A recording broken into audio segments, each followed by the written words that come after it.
Let's try this again, shall we?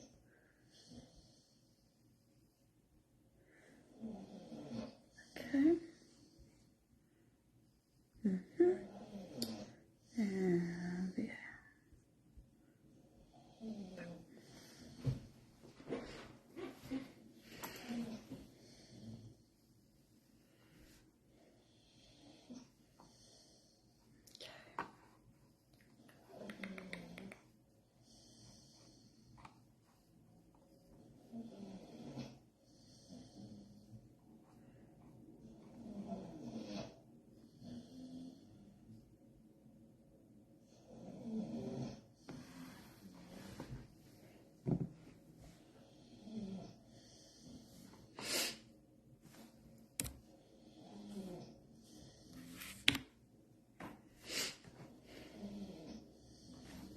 All right.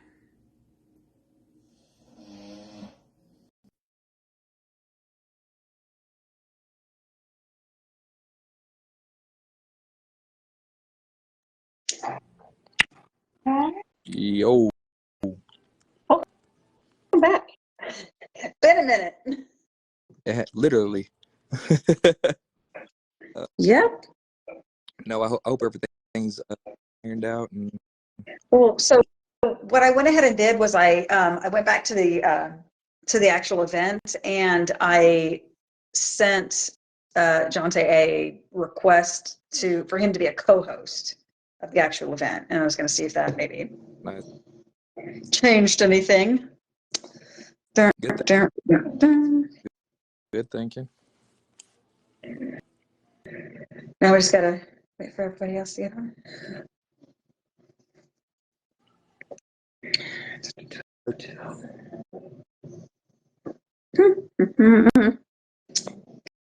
Can't count. Okay, so it says that Jonte's watching. Let's see if it'll. Oh, okay, I see, babe. Let's see if has it given you an option to send me a request or anything?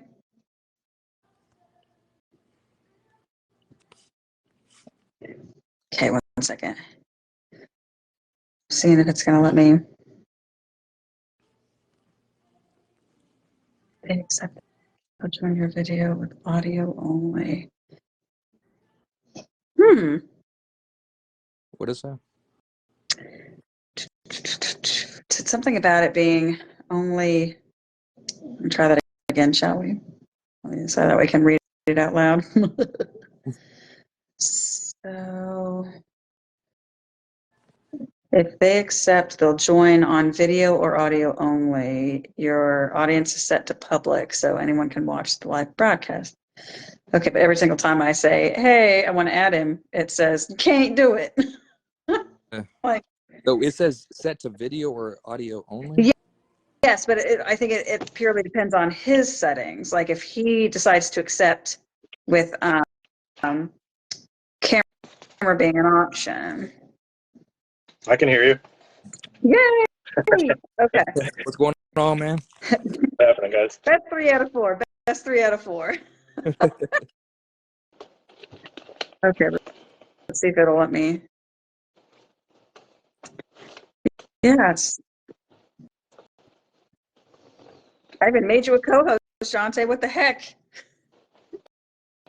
I don't like it. Doesn't sit well with me. Yeah, let's see here.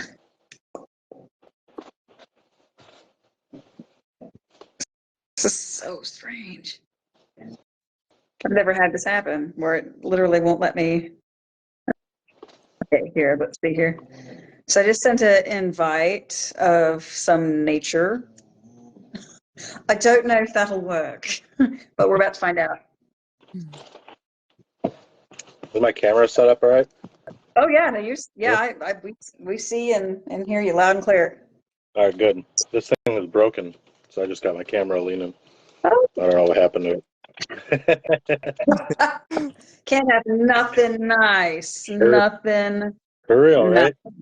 That thing is really nice. It's got like all sorts of shit on it. Of course it Doesn't Yeah, do if anything. if it weren't nice, you wouldn't have broke it. Yeah, exactly. How that goes. Do we want to go ahead and get started while I keep on trying to tinker with this? Yeah, whatever. So yeah, go ahead and introduce yourself, and just kind of with an opening statement, just let them know what you do and what got you into bullies. And we'll go from there. Um,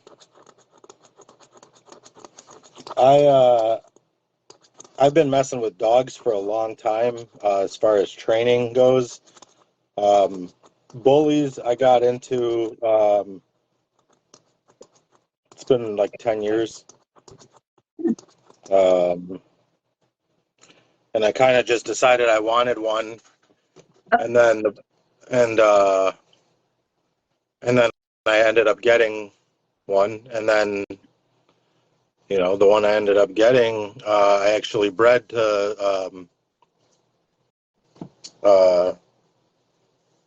Bistro, and that Bistro was the bully that when I first saw like American Bullies, Yeah. I think I saw him at like I saw him at a Cannabis Cup event in California, and I was like, damn, I want a dog like that. And then I ended up getting, and I actually have like a memory that pops up like on my Facebook like once every fucking year. It's like, and it's a post of like a puppy. I don't know what random puppy it is, and I was just like, I'm gonna get me one of these soon, and Yeah. then I ended up doing that, Yeah. How long ago was this? This was like When was 10 years ago. Nice? Oh yeah. Like I got What happens? Bella in like June of 2014, so it's like 9.5 years. It'll be 10 years like this year at some point. Oh yeah, Bella is a beautiful red sable. Yeah, For sure. absolutely. And after that, hooked, huh? Man, bullies had your attention, and you were going all in. Yeah, it was just like a fun thing, like I never really looked at it as like some sort of like lucrative business plan or nothing, Yep. just like just always had fun doing it, Yeah. Nice. I think that's important, Oh, 'cause people become too like neurotic with, what comes with like the territory. I've witnessed it firsthand, you know, and I've and even in my short, there's people that have been in the bullies way longer than me, but even in my short 10 years in American Bullies and being active in it, actually, as far as producing dogs and creating a program versus what a lot of people do, they just breed dogs, and that's not the same as having an actual breeding program, Too many breeders, not enough breeding programs. But I've seen so many people, like you can look now, there's only maybe like 10 to 20% of the people who were around even 2 years ago. And you can look before that, 2 years before that, there's maybe only 5% of the people that were around, 5 years ago. It's crazy. Yeah. Luckily I'm friends with a good handful of people who have all been around for a good amount of time, and are well experienced and knowledgeable in the breed to be able to do what they need to do on their part to push the breed forward versus, like I said, just breeding dogs like a lot of people do, Yes. Man, hey, I love the emphasis you put on program. Every time you said it, you said program. Hey, Jonte, what's up, brother? Man, appreciate you joining us. Hey, Jonte, What's up? our other host. But I love the emphasis you put on program because I think all of us attest to that. It's a program. Why are you just breeding dogs? Because it's not, like you said, a lucrative business. Like people start seeing dollar signs and then others get in the way of it and it falls from what you actually begin to love. But Yeah. what do you Yeah. mean by a program? What is a program in your eyes? I would say, I'll say first, it has nothing to do with your vision, it has everything to do with with pushing the breed forward in the way that it should be. Meaning, if you're going to breed dogs, you're going to breed healthy, sound, structured dogs that are going to push the breed forward in a positive way, not just putting two breedings together because they're badass dogs and they're going to be used as breeding tools and you're going to sell them to breeders. And what are you doing? Oh, this is that pit bull I was talking about. He just scared the shit out of me. I was like, what? I was like, what do you do? And he just jumped up in the chair. Oh yeah, he finally found his way in here. He's a good dog. Yeah.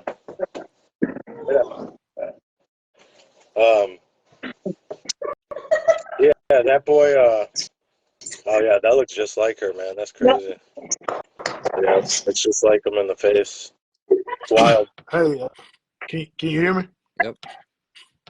Good here. Okay. Yeah. Okay, so quick question.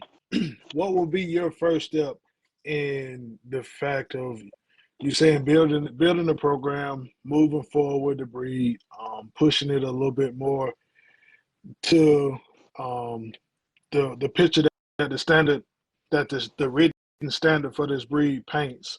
Mm-hmm. What will be your first step if you were starting off from scratch? What would be that first step for a new person coming in? Where do you go?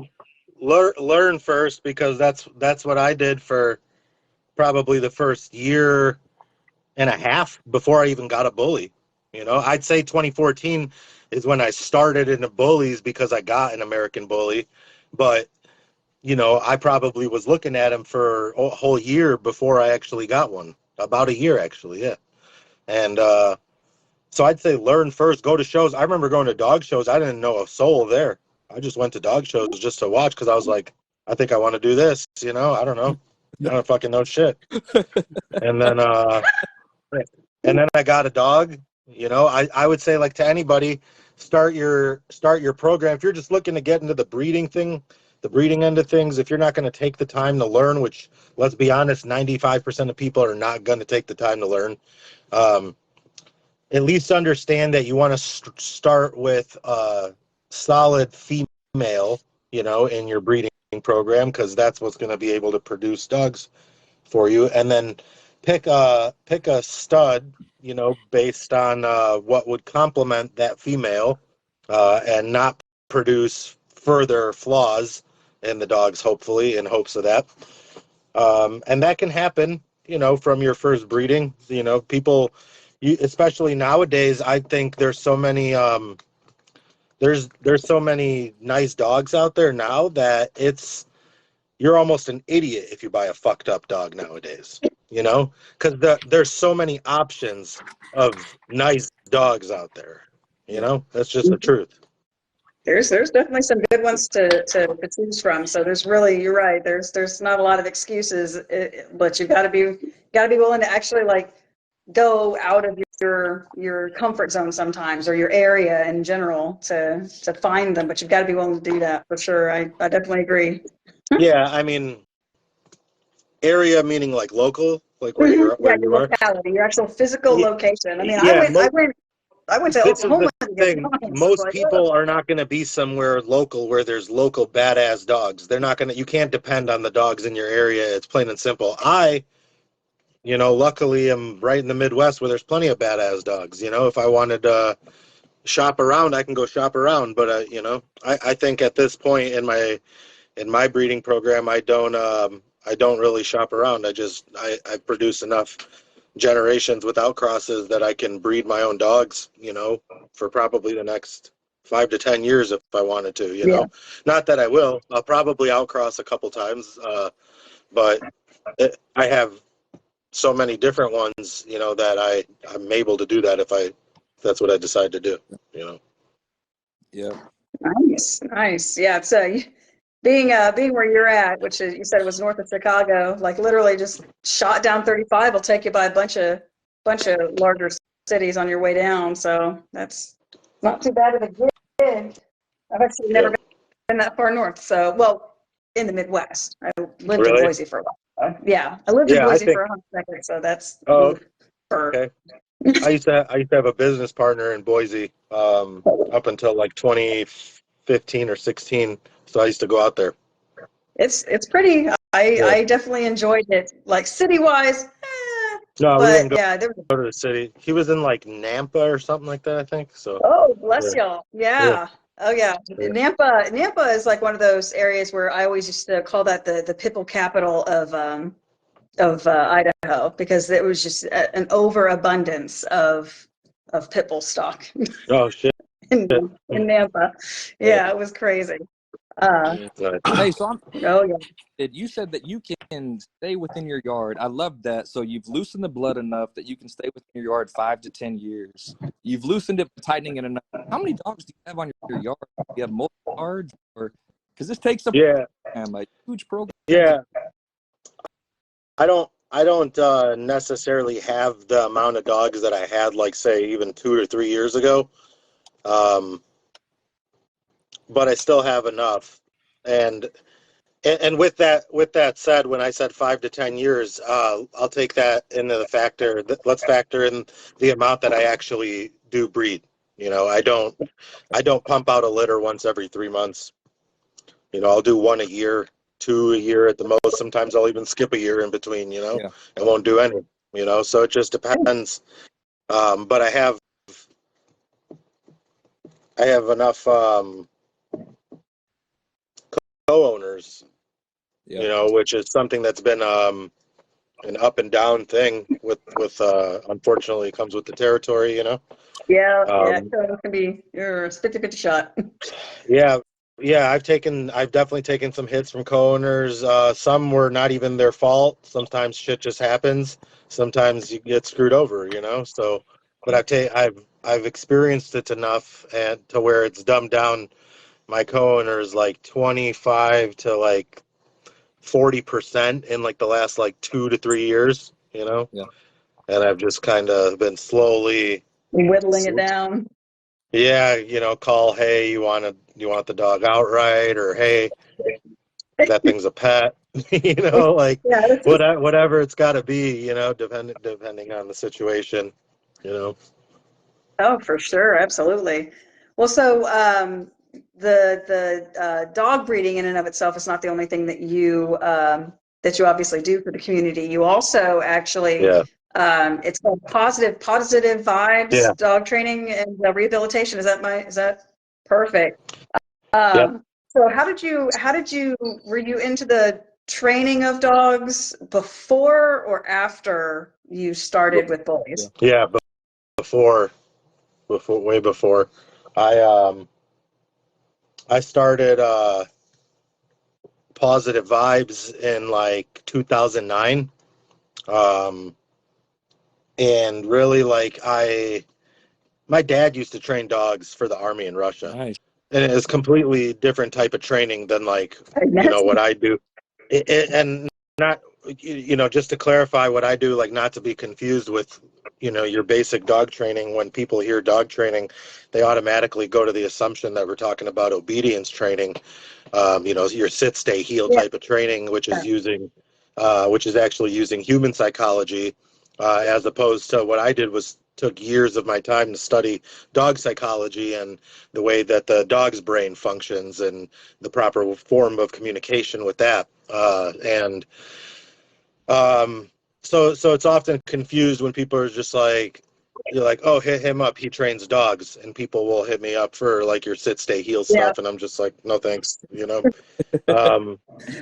of the time, I'd say it started really when I had nowhere to go, when I was like in my late teens, and I I got the opportunity to have this place in the city, and I had like the guy let me just take care of the property and let me do whatever I wanted there. So I worked with like the worst dogs I could find. Like I'd seek out dogs that would want to be like attack people, attack dogs, whatever, and I would like ask them if I can help them, in hopes that they would pay me something. And Right. that I didn't have any understanding of like business at this time either, So there was no like structured business plan on how I would on how I would do this. You know, I just said, hey, I know I can help these dogs, these fucked up dogs. And I started doing this because before I was doing like your sit, stay, heal type of training. And I was just doing that for money, you know, $20 a pop, $20 a session with people or whatever I could do. I remember doing little group classes in like forest preserves in the summertime, stuff like that. And I said, you know, there's a bigger market for what I actually am starting to understand studying dog psychology, because I just started studying it for the fact that I just was interested in it. Yeah. But then it turned into studying it further and further to help a lot of these dogs in the shelters. And that was my main goal. I said, these dogs can't find homes because they've been discarded because of their behavior issues. Mm-hmm. And shelters always want a trainer to help. You know, but again, they go to they're with the universal approach like everybody else to find your local sit, stay, heal trainer, like your Petco type of trainer or something. And unfortunately, it's not going to help the dog's behavior issues, you know. And as much as you will pet that dog and tell him good boy and leave it, it's not going to fucking help. So, anyway, so with that said, I started working with like the worst dogs, and then before I knew it, I was like 19 years old with like 20 something fucking, you know, savage dogs, and I'd walk them like the fucking dog whisperer, like in the city of Chicago though, with like a bunch of dogs, and people would stare at me and they would ask me if I could help them with their dog, and I would say, yes, I'm right here on Addison, come over here, knock on my door. Yeah. And I stayed in this place. It was like a mechanic shop. And you pulled in off the main road. There was an overhead door. You pulled in, and then there was like where there used to be like a couple lifts, it looks like, with a very small office area and a door that had the stairs that went up to the studio apartment above it. And then another door in the back of the area that opened up that went out to the yard where they would store the cars. So that whole like yard area and every indoor area was my kennel basically, and the outdoor area was like my like rehabilitation area where I had all these savage ass dogs just forced to get along together, you know. Yeah.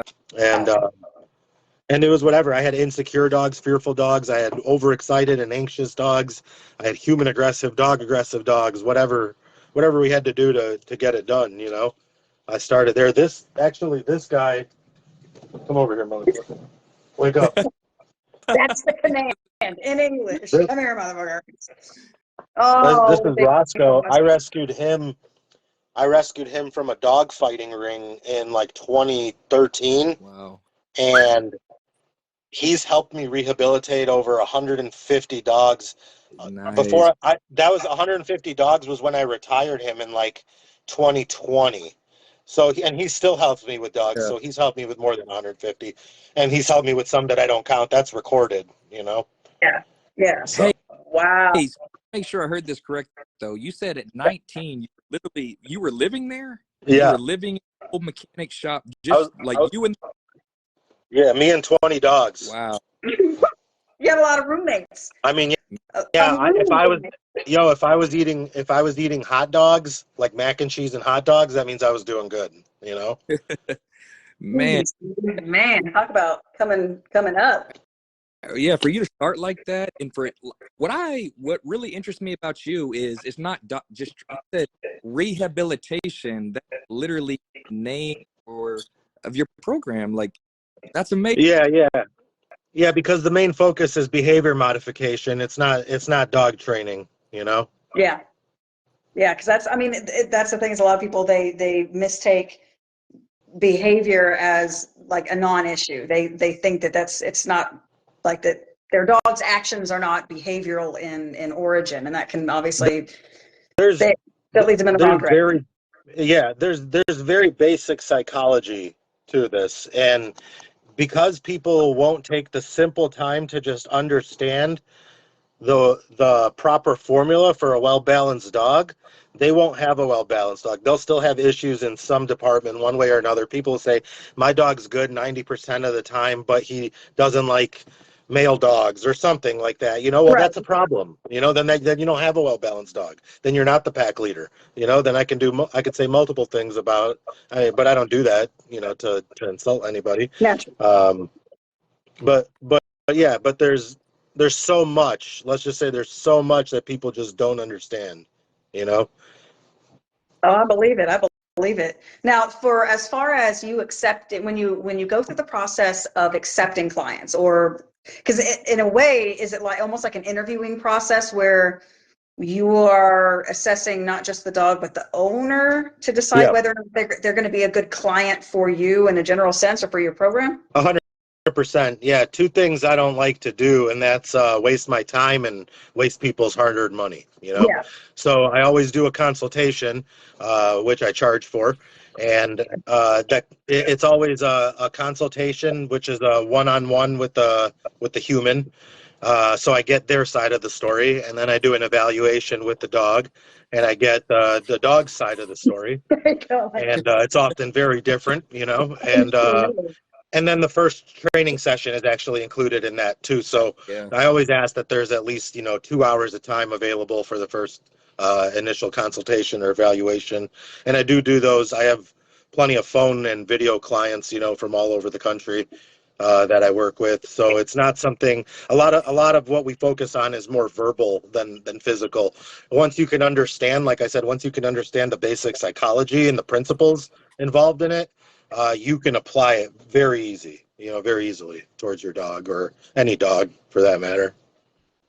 Yeah, so we have somebody has a question. It says, what do you recommend for someone as a starting point to learn about dog psychology? Because it's like you got into it, Yeah. obviously because you were like super interested in it. If someone else was Yeah. as well, what would you recommend their first step be? You can message me. I have a program called Intro to Dog Psychology, and I also teach a program called Fundamentals of Dog Psychology. So. I thought I saw that on your page, and then you were on a live somewhere. It might have even been just when you started, and you were talking about that. Yeah. So okay, that makes perfect sense. So that answers your question, Michael. But if not, there's plenty of good books out there, and that's required as part of it too. You have to understand this stuff by reading. You have to understand, like I said, the basic laws, the basic principles of dog psychology, the whole theoretical aspect of it, and then what's another big part of it is actually applying it and having the ability to be able to experience those type of situations, because you can start seeing, once you start seeing behavior issues and little behavior issues that you wouldn't recognize before, you can then pinpoint those. You'll be like, oh, I never realized why my dog does this, and this is why he does this now. Now I understand why he does that weird shit, whatever it may be, Yeah. but there's plenty of ways to learn, and I would still agree that the best way is hands-on work with in anything, Yeah. What? This is just a question, just personally for me. Has anybody asked you to train their dog to do something very like hyper specific and borderline, not strange, but almost entertaining? Like, hey, dog, go grab me a beer. Like, Yeah. has anybody asked you to do something like that? Yeah. I taught a bull mastiff how to carry in the groceries. It was just something they wanted the dog to do. Oh wow! And the dog, and it was very easy. They were so amazed, but it was a very easy thing to teach because the dog already liked to pick stuff up. They already played fetch with it plenty, so that kind of set the basis for it. And then again, I'll go back. I just want to backtrack to what I said before. Something like that doesn't have anything to do with what my main focus is with training, behavior modification, or anything. That's strictly focusing on human psychology, not dog psychology. You have to think about what human psychology is, and it's using words and excitement to get the dog to do what you want it to do and then rewarding for it. There's very little connection there, and there's very little understanding. There's very minimal connection of energy and body language, and it's just a trick, same as parlor trick, something else, same as any other trick that you would teach a dog to do, And you gotta not to cut in on you, but you also think about the fact that a lot of these dogs come from working lines, so they want to do the work that we're asking them to do. It. We just got to figure out how we can communicate, because we can't say, "Hey, go this, and Sure. the third." So Sure. yeah, And that varies from dog to dog based on, working lines, meaning you're probably referring to like pit bulls or game dogs or something like that, well, as far as no, talking about bullies. even no, But no, well, There's even some American bully lines that are a little bit more, not, I wouldn't say not game driven. That's not the where I'm veering, but like they have a drive to, sure.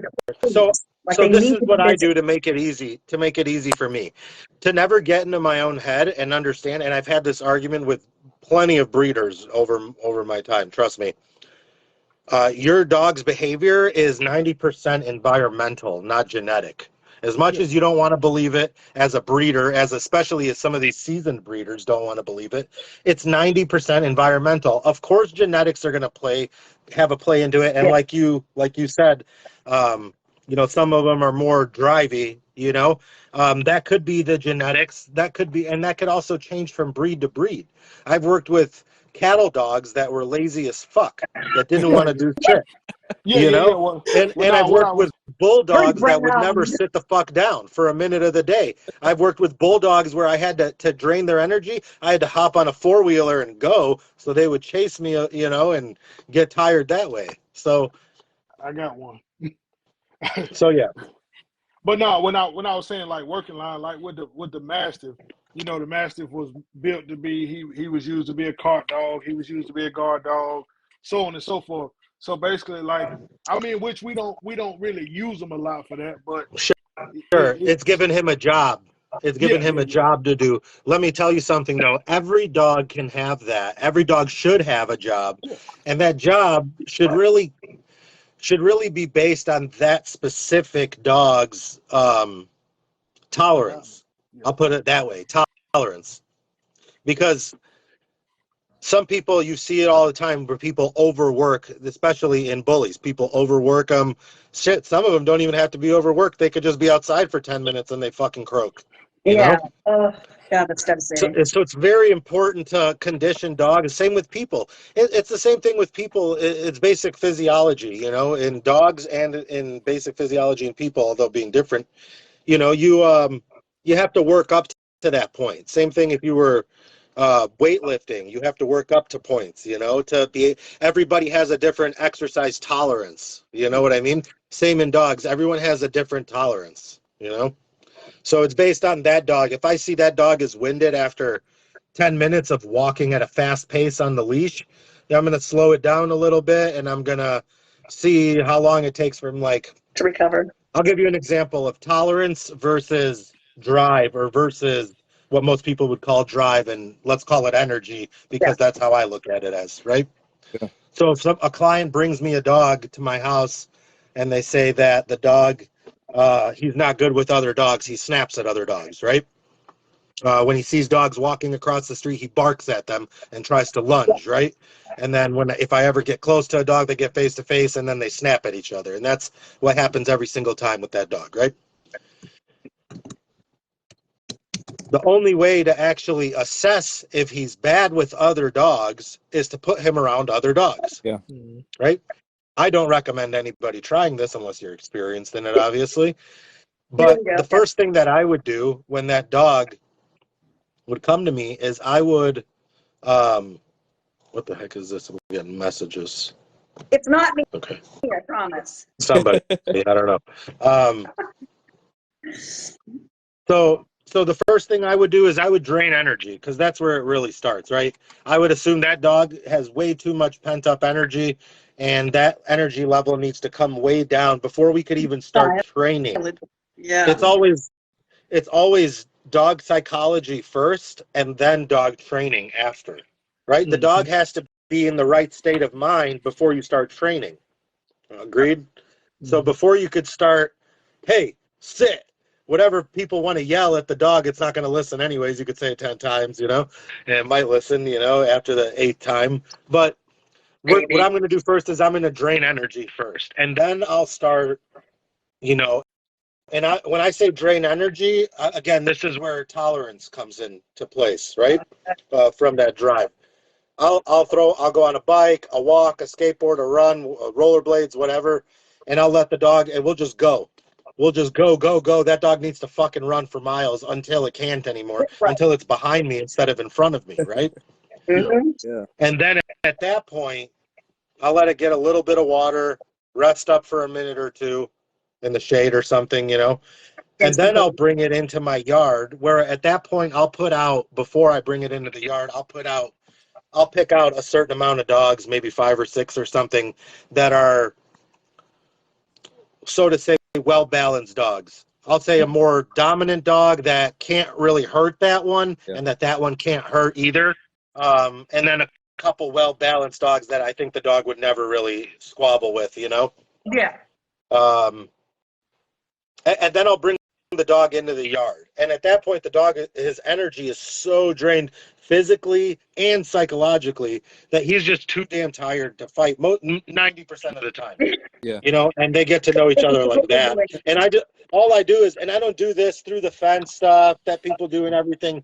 I'll just bring them in and set them down, you know, or before that, even sometimes, depending on the dog, depending on the situation, I'll grab 2 or 3 dogs and grab my wife or somebody to help, and we'll walk them together, because it's the easiest way to create the bond, you know, is the natural walk. It's migration to the dogs, you know, so just walking with them simply creates the bond with the dogs around them, the dogs with you. Now that's a whole separate subject, you know, but that's the correct way to walk too, right? It's basically it's basically, it's not just taking your dog for like a walk around the block and letting them sniff and pee and all that stuff. Yeah. It's a controlled walk, right? Yeah. So. Yeah. Just on me right here, moving forward, no distractions. Yeah. I mean, and the thing is, it's like it boils back down to what you said, it being, you know, about dog psychology and learning about how their mind works, knowing darn good and well that if they ain't paying attention to you, they're like me. They got their 20 browsers open. They ain't paying attention to you unless you wear them out. And you know, a tired dog is a good dog that's going to retain more of what you do. Wearing them out is definitely the first part. At that point, you can start some sort of training and start trying to build some sort of connection with the dog, you know? Yeah. You know, before that, you're just grabbing a dog that's not paying any attention to you, like you said, you know? But then, yeah, you have to build that bond. And even when you correct, I go into such detail about simple things like corrections, like the proper way to correct, and the improper versus improper ways to correct, and when to correct, and how to correct, and why not to correct, you know, and so many different things. But most of the time, it's on people from the person's end. It's usually overcorrection, improper correction, Right. improper time of correction, you know. Yeah. And then eventually that correction becomes meaningless, unfortunately, you know. I'm willing to bet so, because they repeat it so often to no avail. Yeah. How do you feel about like pack mentality? Like as far as like you with your dogs, you saying you got 5 or 6 dogs. How do you feel about like them understanding that you are pack I leader? understand. Yeah, that's a necessity. That's the whole basis of my program, and that's the whole theory of dog psychology. Yeah. You think that's the main thing for the dogs to actually listen to you, the pack mentality, knowing that you are the leader? 100%. Okay. 100%. So Otherwise, what else is it if not that? Then tell me. Right. No, I absolutely. Nobody that I've ever asked has been able to say otherwise, you know? Yeah. Yeah, because there's been, and it might have even been on one of our lives earlier in last year, where it was someone had come into the comments and they're like, oh, you know, pack mentality was debunked and all that good jazz. And it's just one of those things where I'm sorry, it still continues to boil down to that, you know, because they need, just as they need, as you said, like a job, you know, but they also, they need clear expectations, and nobody's going to provide that for them if not a pack leader. Exactly. Who's going to set those boundaries? Who's going to set those expectations? It has to be the pack leader. So therefore it goes right back to, sorry, it can't be debunked because it's required. It's a necessity. They need it. And just to add to that and mention, it's not just boundaries and expectations and rules and all this. Absolutely. I'm sure there's so much You more. also provide comfort. You also provide peace. You also provide trust, loyalty, love, protection, food, affection, everything. So they view you as everything, not just someone who makes rules. Yeah, not just some type of enforcer. Yeah. And there's plenty of out there. I see plenty of people who will just fucking grit their teeth and talk like this, and the dog listens. Yeah. And even if that's the worst that person does, the dog is still listening out of fear. Dominance isn't a bad thing. When we say dominance, it's often perceived as some horrible thing where you're like, I don't know. I don't even go there anymore. It's just not perceived the right way, and the right way would be to a simple understanding that a leader is there and that leader provides, and I always tell people to provide in a very calm and a very assertive manner, meaning you're very confident and you're very sure of yourself. Oh, And if you can be that, your dog will really be sure of you too, Yeah. And if you can't, and you see your dog acting out and you're not sure how you're feeling, just look at your dog and your dog will literally tell you how you're feeling based on the behavior that it's displaying. Yeah. And it's literally going to mirror your behavior, I believe confidence in a situation of just like knowing how to handle a situation sometimes will create a better environment on some things like a dog acting out. If you're confident and understanding, like, hey, look, me, you know, this ain't how we supposed to act. Like it's exactly. Yeah. Yeah, absolutely. Even if you see two dogs acting out or just roughhousing a little bit, sometimes it's something as simple as a, hey, cut that out or something, Right. And that's it. And then you move on and there's no problems later on. You know what I mean? They may go back to that shit again and you might have to do it again, but that's what it's about. It's about being repetitive without any emotional attachment to it, Yeah. If you look at it from a I mean, no, maybe not. That's not the best comparison. Look at it like this. Like you got a litter of puppies, and how many times a day does that mom correct the puppies? I mean, stuff that you don't even notice. I'm talking dozens, if not hundreds of times a day. That mom will somehow, in some way, shape, or form, move the puppy, correct the puppy, lick the puppy, clean the puppy. Yeah. So provide everything, providing leadership without emotional attachment. If that dumbass puppy keeps crawling over here and the mom has to keep picking him up and putting him back, she's not being like, damn it, dog, every time. Yeah. She's just picking it up and doing it. There's no emotional attachment to it. And meaning, and let's transform it to the way that I train. There's no negative energy behind it, right? Yeah. There's just, you do it and then you move on. Like if I see a dog acting up, I snap my fingers or I yell or whatever I do. It could be, I usually prefer to correct with one syllable corrections, Yeah. And then that's it. And then just move on. Yeah. I usually, it's my thing. Oh, sorry. Yeah. It doesn't matter if you yell the word fuck out loud. Your dog's not going to think you have Tourette's. Your neighbors will, but you won't. Your dog won't, Oh, Hey, my God. The correction, the safety word could be fuck. It doesn't matter.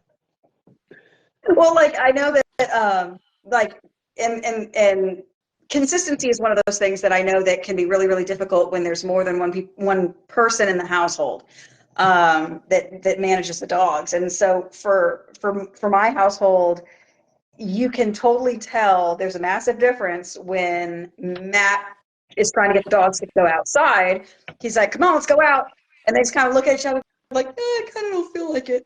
And then I just go, house. And then they're all just immediately like, oh, they just go. Yeah. They just go. Yeah. Because I mean, They're it's just that one syllable word. It means out in German. It's the same thing he's saying. And they're more they're more just in tune with it, you know. They understand that easier, you know, than somebody opening the door and being like, "Come on, guys, come on, let's go, everybody," and start calling names. You have to understand names create excitement. You know, when you're calling the dog's name, it creates excitement. You're better. I tell people you're better off not talking to your dogs. I have people that come for consultations, and I tell them their homework till we start training is to not talk to their dog as much as possible.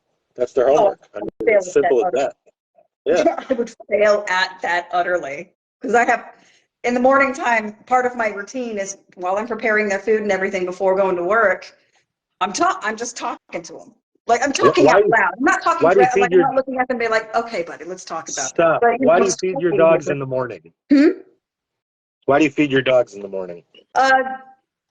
Just because it's a habit. It's a habit. It's a bad habit. Do you feed them at night too? Huh? Do you feed them at night too? Yes.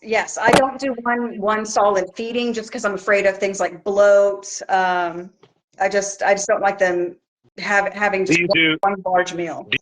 Do you do lunch and snacks in between that too? Absolutely not. No. Bulls go down. They have X amount of time to eat, and then bulls go up. Gotcha. Yeah. I just can't. Like they have the moment that I put the food down to the moment I get in the car. Like if they haven't finished whatever's in the bowl, it's going away. Like they don't get it.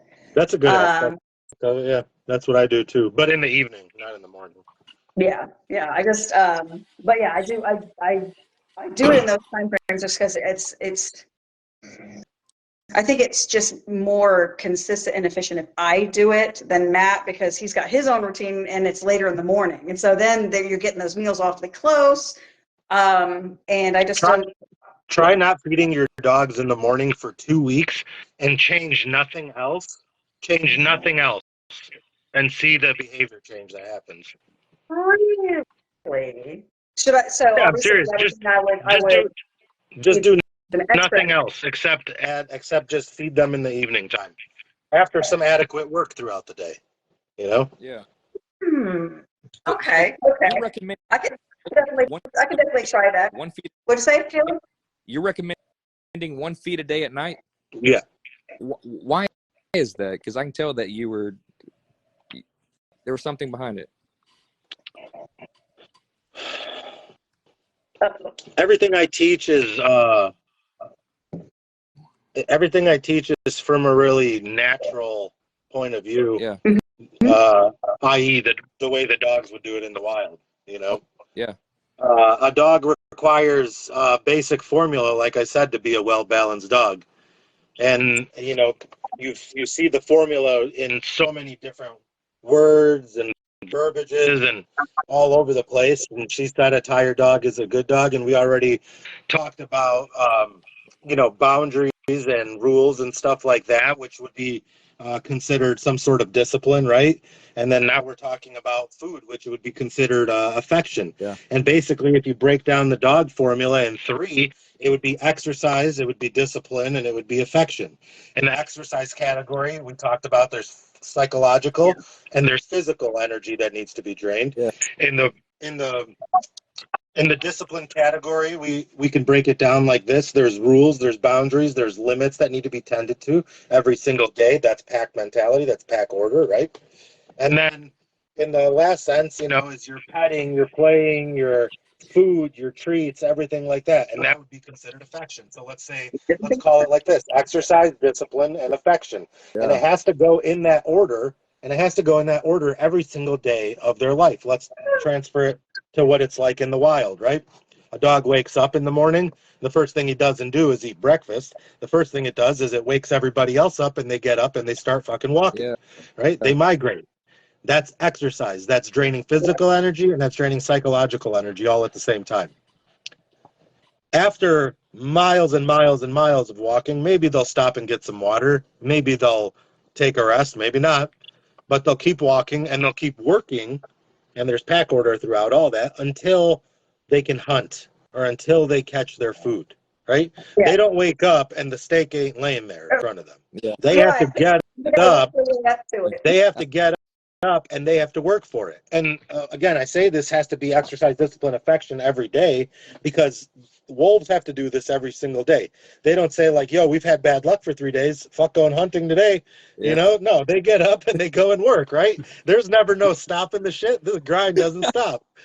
So they do it every day until they catch their food. And then they even eat in the pack order. They even eat, you know, who gets the food first, who gets the scraps, everything. But they all eat and then they rest after. That's the affection, is the food. Then the licking and the playing and the relaxing before sleep time is after that, right? I never thought of food as part of the affection aspect of it. I never considered food as that. Now that makes sense. Well, what else is it if it's not affection? I didn't necessity. It's a necessity to live, for sure. Yeah, it's a necessity to live, but in the wild, it's that necessity to live is earned, not given every morning, every noon, and every 7 p.m. Hey, it's 2024 wolves out there Uber eating in the woods, are they? Yeah, for sure, dude. For sure. Tomatoes on this. Take it. Oh yeah, you're not lying. Listen, I keep in touch. So I did in northern Minnesota like 14, 15 years ago. I did like a 2-week trip where we just watched wolves, right? And I keep in touch with like 2 of the guys from there still. Yeah. And when you just said that these wolves in the woods Uber eat, let me tell you, some of these gentrified motherfuckers up north in Minnesota sent a whole fucking shipment of food to the woods, to the edge of the woods, so the wolves can come and eat it. Well, guess what happens? Now the wolves are traveling into the town because it's so close. They just drop the shit off at the edge of the forest. Like, there's bears, there's wolves, there's mountain lions, there's all sorts of shit. So it's wild. It started. Man. Yeah.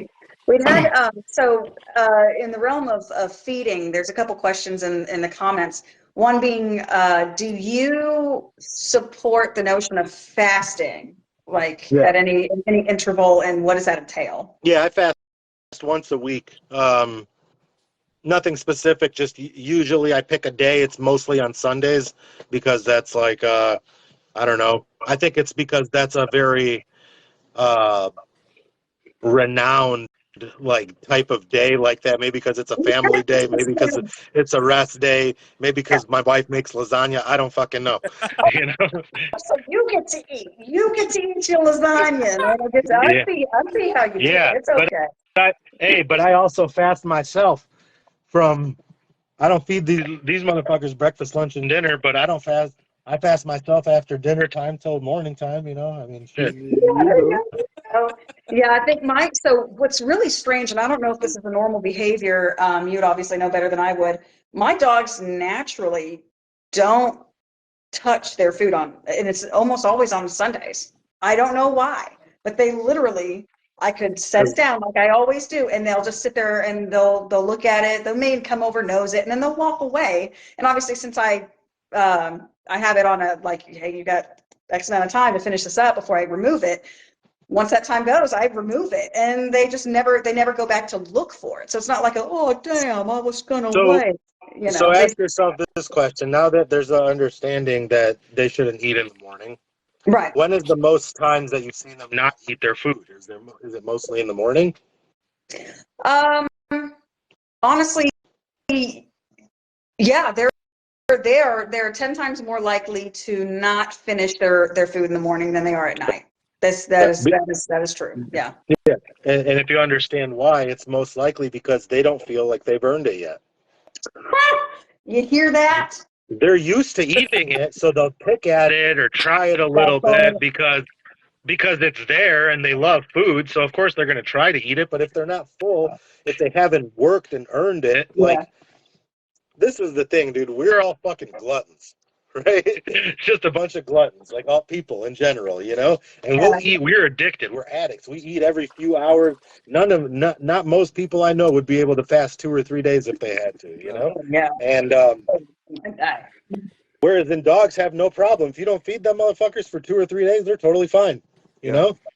They're like, okay, They're like, all right, now it's time to eat. They love to work for it. So in essence, I'm not saying, again, I'm not recommending these things or saying fast your dog for 3 days, but I've seen it plenty of times. I had a girl that had 2 pit bulls a while back, and she literally fed her dogs. She talked to them. She's like, hi, my precious, and she talked to the dogs like they're spoiled little kids.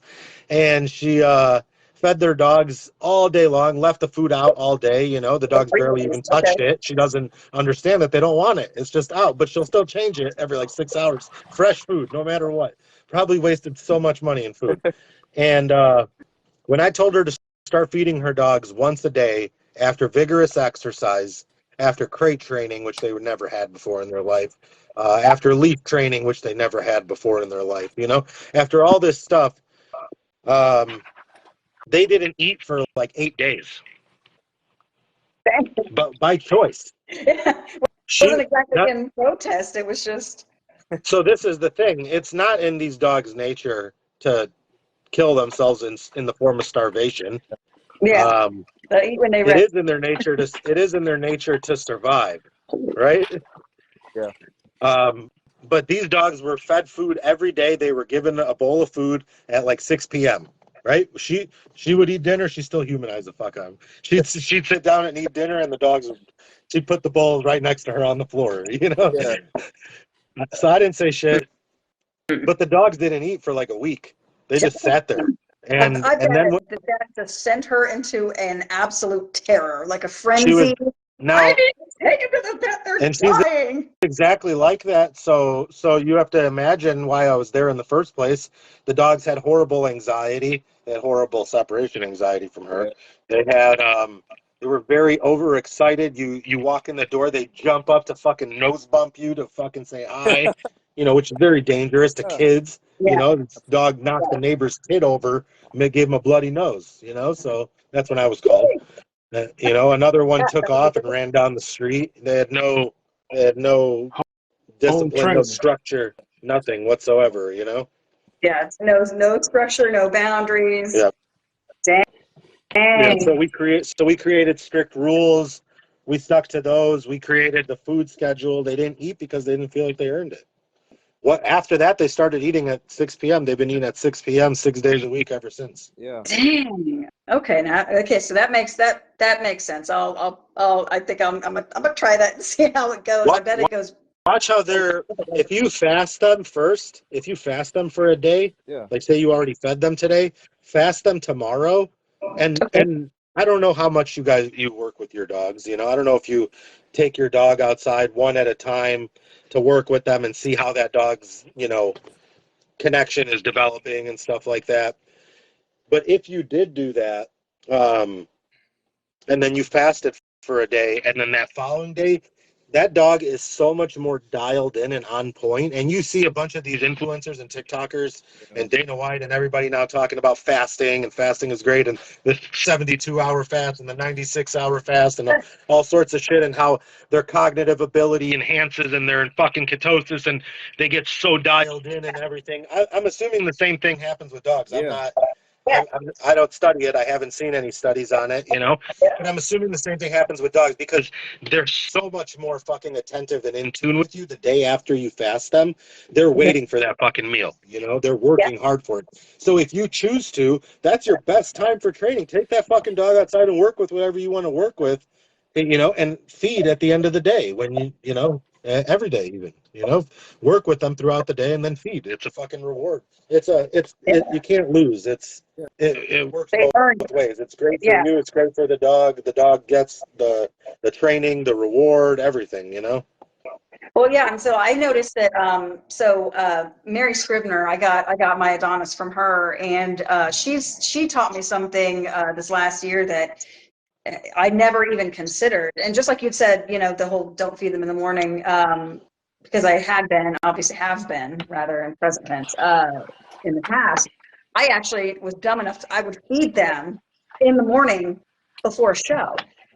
And she's like, don't do that. In fact, don't feed them the night prior either. She's like, literally, don't feed them the night prior. Don't feed them that morning, and see if it changes. And ever since I started doing that, they focus a little bit more. Yeah. And then when we get home, either they eat or they don't. But if they eat, it is like they're very happy. They're very happy to eat. Yeah, And then, yeah, because they worked. Yeah. Yeah, they worked for it. Of course, they're happy. Yeah. That makes way more sense as to why that's the mentality now that you've said that because I never understood why that advice worked the way that it did. Now I get it. Now I definitely get it. What about consistency of food? Like, do you ever recommend changing their diet? Obviously, other than like, I'm not talking about like, oh boy, they stopped eating this type of food. No matter how much they decide not to eat, they just don't like this food anymore. So I need to switch. Outside of that, do you recommend changing their diet and intervals for any other reason? I think it's important for them to have a well-balanced diet, which again, 90% of people don't do. You know? Yeah. So, feeding even the best kibble isn't a well-balanced diet. Well, and you say that because, like you were saying earlier, the diet isn't the only thing that you're eating, right? Say it again. You saying that as far as like not feeding an actual well-balanced diet, because diet isn't the only thing you're eating. Like, it's not just the food you're putting in; it's the time, it's the work, it's the Yes. So that's why. It's everything else. But in order, I say well-balanced diet for health purposes to, get the longevity of life. Just like in people, it's recommended that you eat a well-balanced diet. Just like with everybody. Not that everybody does. Yeah. But it's definitely recommended, and it's recommended for a reason, probably because it's the best thing for you. if we all ate off the fucking, the pyramid or whatever the thing is, with the. I don't even think they teach that no more. The food pyramid. Yeah, they probably don't, bro. Because now I'm like, I don't think that's right. That's 10% vegetables, 20% meat, something like that. It was supposed to be something. yeah. And it's all at the bottom, like in this massive chunk. Like, here's all your complex carbs and sugars.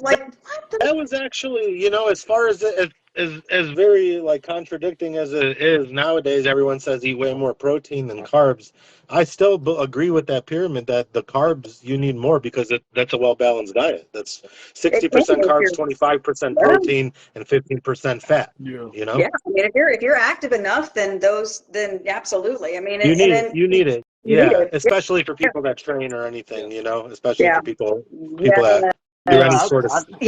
I be training people all do the the time. Atkins diet and then try to work out. I'm like, what are you doing? They're like, I just have to cut out all the carbs and then I go to work. I'm like, or go to work out. I'm like, you are about to fall out. You are causing more problems than you are. If you look at the word carbohydrate, the suffix in carbohydrate is literally hydrate. It's water.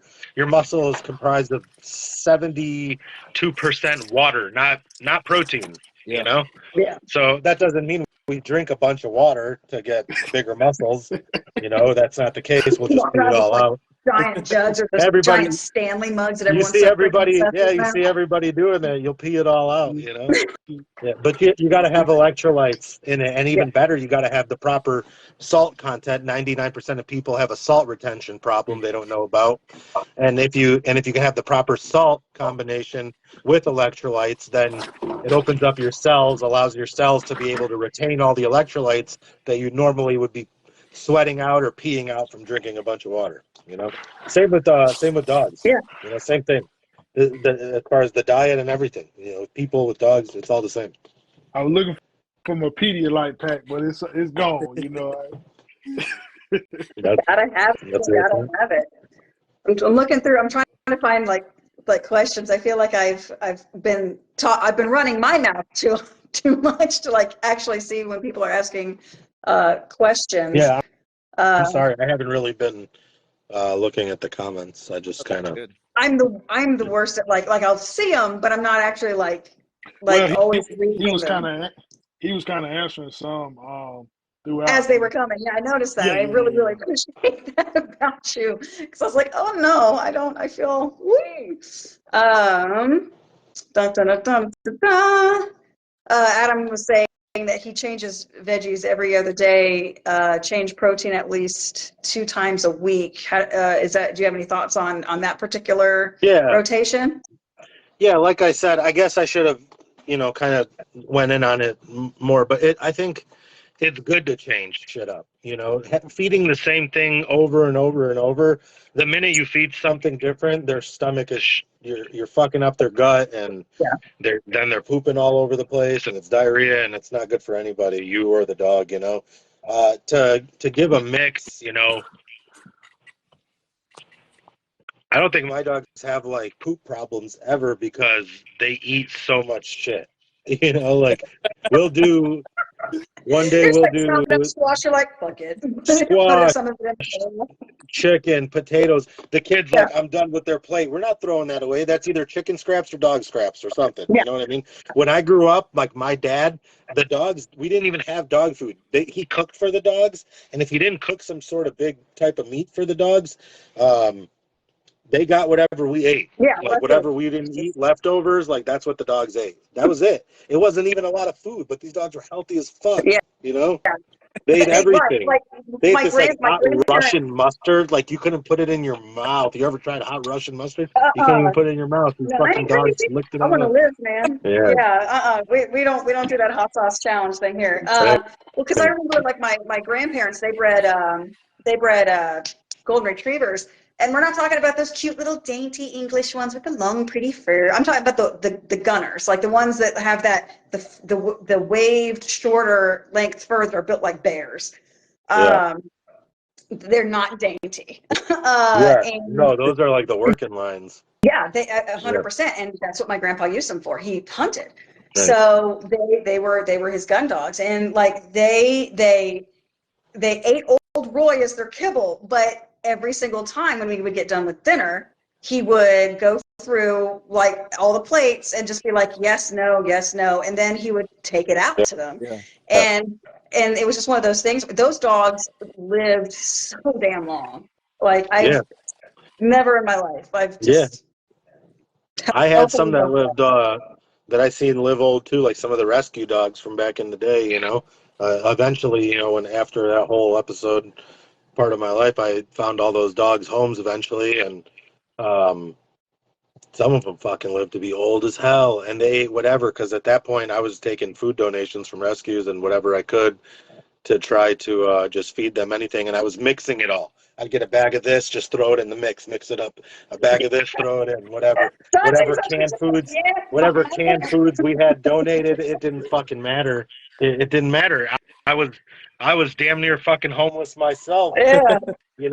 I was allowed to live in this place because I cared for the property, and he didn't care that I had 20 dogs there, Yeah, So I was rather forgiving of him. I appreciate that. Yeah, well, no, I mean, there's some situations where like I was not in a good spot, and I'm telling you one thing right now, those dogs were eating cans of green beans with me. Yeah, these dogs didn't give a fuck what they ate, but nothing went to They were waste. happy to have it, and it was just one of those things where I'd have a green bean, they'd have a few, I'd have a green bean, they'd have a few. It's just I had a big table. I'd set out all the bowls. There was a big slop sink in the mechanic area. That's where I washed everything. That's where I did everything, bro. And I went to, there was no shower in that place. I went to the gym to shower, like right down the street. That's what I did every day. And yeah, so I would set out all the bowls, and then I had a big ass a tote or like a Tupperware type of thing, And that's where I mixed everybody's food. I had like 20 fucking dogs. So I'd mix everybody's food, wet food, everything in there with my hands, and then just fill up the bowls, and if this one was a bigger dog, it got more. If this one was a little dog, we didn't measure shit out. We just made sure everybody ate and everybody worked every day for it, an orphanage. Yeah. I seen somebody ask about eating together. Pack mentality as far as that goes too, just like everything else. Like all those dogs ate together, all my dogs eat together. It's just something that's necessary, There's situations that happen. The important thing is like you don't avoid them. You don't just discard it and separate dogs. Same thing with anything. If dogs get in a fight or outside, inside, food, it doesn't matter. You can't just separate them and say, oh, well, these two don't get along. This is Look just how many easier people for me at that point. Yeah. look how many separate the people two for you. rotate dogs. They have to rotate dogs, and that's the way they live. These two don't Yeah. get along. These three will kill each other. These three, whatever. But they're doing that without, because they're saying it's easier than going through the training process. Yeah. But really, if you went through the training process, you would never have to do that, and the dogs would get along just fine. The training process is not all that hard. We already went through all the basic principles of it. It's super easy. And yeah, they're saying that without even doing the basic principles that nature requires first. First nature requires this, and if you do this, you won't have this other problem. So it solves a lot of issues by, like I said, by understanding the proper methods. I've But learned. yeah, going back to the food, yeah, same thing. We've had dogs get into it, and we just kind of correct, hey, cut that shit out, and then they go right back to eating. Yeah. We just correct, wait till they're calm, and then start over. Yeah. But we never separate and don't bring the dogs back together. Oh, yeah. Yeah. Yeah. No, I've had, so my old girl, my crazy old bat, so she usually, I would say 9 times out of 10 finishes her food long before the boys finish theirs. But every once in a while, your grandson, he'll get done and he will kind of meander over towards her, and she turns to him and gives this. It's like she's never taken a bite out of him, but she just kind of looks at him and lets him know, And yeah, that's a conversation. It's a conversation. And he's like, okay. And he backs away. There's been 1 or 2 times where he's decided that he didn't think that she was very serious about that. And at that point, then I walk over and correct him and send him back to his bowl. Yeah. But I never separate. And that's very smart, because they see that from both aspects. He sees that you're protecting her food, or correcting him for going by her food. Yeah. And she's seeing that that's leadership, you're protecting her. Yeah. And she doesn't have to do it. See, dogs won't ever act out if they don't have to. If you see a dog snap at another dog or pull or get real anxious, or for some reason that dog feels that it has to do that. Yeah. Yeah. So if the dog understands that it never has to get to that state of mind, because it's like, oh, I got this, you don't have to do that. So you walk over and you correct. Here's a great example of how pack mentality works, right? If you're not the leader, the dog's going to try to take the leadership role, meaning if you're lacking providing the proper necessary things to fulfill that dog's balance, right? It'll automatically try to take its leadership role, and that could be by pulling, it could be by food, it could be by anything. But in this situation, like what you said, if you weren't there to correct it, she'd be the more dominant one, probably, and she would say, hey, get the fuck back to my food. I past her to actually sniff at him. I would not put it past her, but yeah. It might never, like I said, it might never have to get to that point. Now, if you had another very dominant dog that was like, fuck you, I'm taking that food, I don't give a fuck, I'm getting that food, then there'll be a little squabble, Yeah, and he's a determined young man, but at the same time, he has gotten so much better at realizing that he's never going to take that position. Yeah, he just knows not to fuck around. Yeah, at this point, he'll look at me, he's just like, I'm gonna do it. I'm like, the fuck you are. It turns into a conversation where I'm just looking at him as like, nah, you ain't. And my dogs know I'm crazy, so yeah. Hey, I learned if you the craziest one on the yard, when you say something, they look. That's 100% too. That's 100% too. Hey, I had a buddy that all he had to do was grab he had this stick, and all he had to do was grab it, and all the dogs, whatever the fuck, they could be anywhere in the yard doing whatever, they all just run halfway, not all the way to him, about halfway to him, and sit down. And I'm just like, dude, you got these motherfuckers trained. I'm like, you didn't say shit.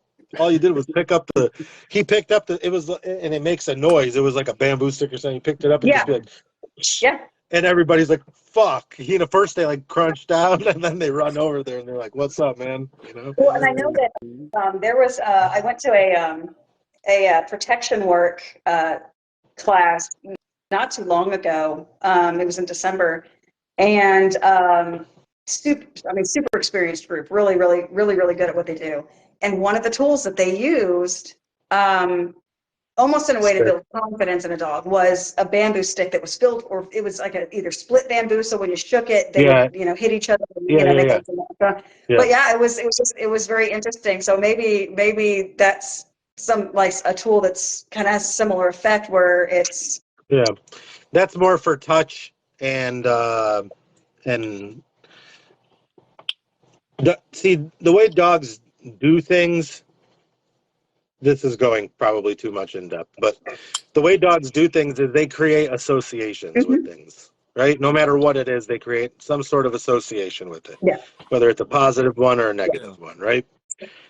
The way dogs perceive the world is through two ways, right? You're not Amanda to your dog. I'm sorry to tell you, no matter how much you baby talk it, you're the scent that you have, the smell, that's how they recognize you. And then secondly, you're the energy that you give off, meaning your feelings, how you feel, right? That's how that dog is going to create the association. Now, if you put the food down in a very nervous, tense manner over and over and over, eventually the dog will become fearful and nervous itself and become overprotective of that food because there's no leadership assuring that it's no big deal and you just set the food down and it's time to eat, right? So because they perceive things like in different ways, this is, and scent being the first way, right? They have to recognize what it is. You ever see a dog kind of reading the room? They're like, they're literally reading what's going on. They're like, what the fuck is going on in here? Right? And these processes happen so quickly in the dog's brain. It goes through a very quick process. It goes fight, flight, avoidance, submission, right? And it makes the choice in almost momentarily or milliseconds in what to do. That process happens so quickly because the dog is already in tune with stuff.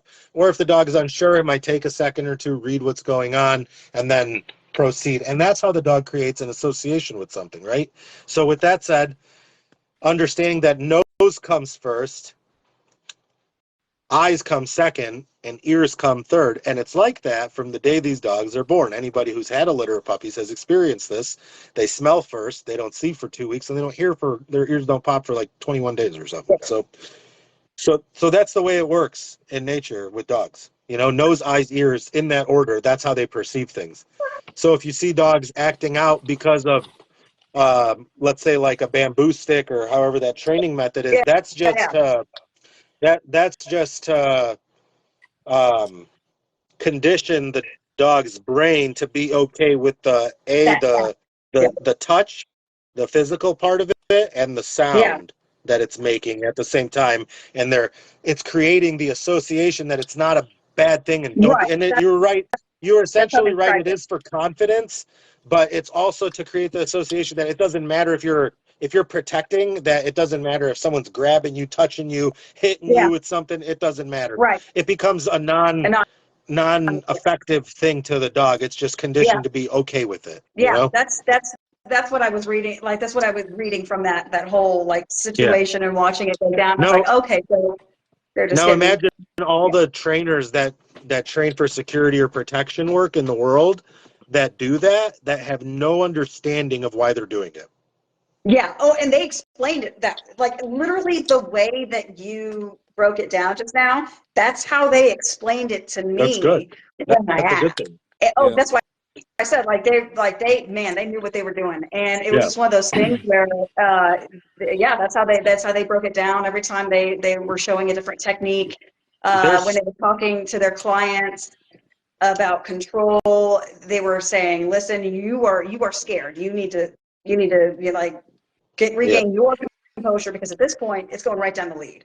So absolutely. That lead is definitely a direct connection from you to the dog. You'd be surprised how many trainers have no understanding in what they're doing. I've asked trainers, I mean, maybe a jerk move to put them on the spot, but I've asked trainers why they do that, and they couldn't tell you. You know, that there's anything, not just specifically what we're talking about, but almost anything I could ask. Like I asked a trainer in Petco one time why she was telling the dog good, and with a high energy, high pitched voice, good, good. And I said, why are you doing it? She's like, to reassure her that it's okay. I'm like, oh, okay, that sounds great, but look at the dog. And I said, what are you reassuring? She goes, well, she's scared. I said, okay, good assessment. She's scared. She's sitting there shaking, so yeah. Why are you telling her it's Yeah. good? Now, what do most people do when their dog is scared? It's okay. Yeah. It's okay. It's not okay. I'm sorry to tell you that. It's absolutely not okay. Your dog doesn't think in a multi-state mind like we think. Your dog, I can fucking drive while I talk on the phone, while I smoke a joint, while I'm making a right-hand turn, whatever. It doesn't matter. I can do 4 or 5 things at once. Yeah. Most people can't. Most people can. I mean, you know, dogs think in a single state of mind. Yeah. Whatever's happening at that moment is the only thing going on. Yeah. Yeah, it's called living in the moment, right?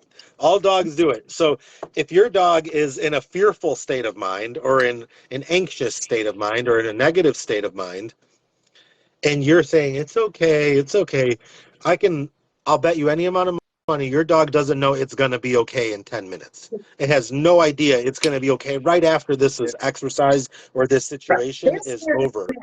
It only knows it's scared right now, and you're telling the dog it's okay to be scared. Yeah. You know, so that's what the dog, again, dogs create associations. Now that dog associates whatever that situation is with fear. Yeah. Right?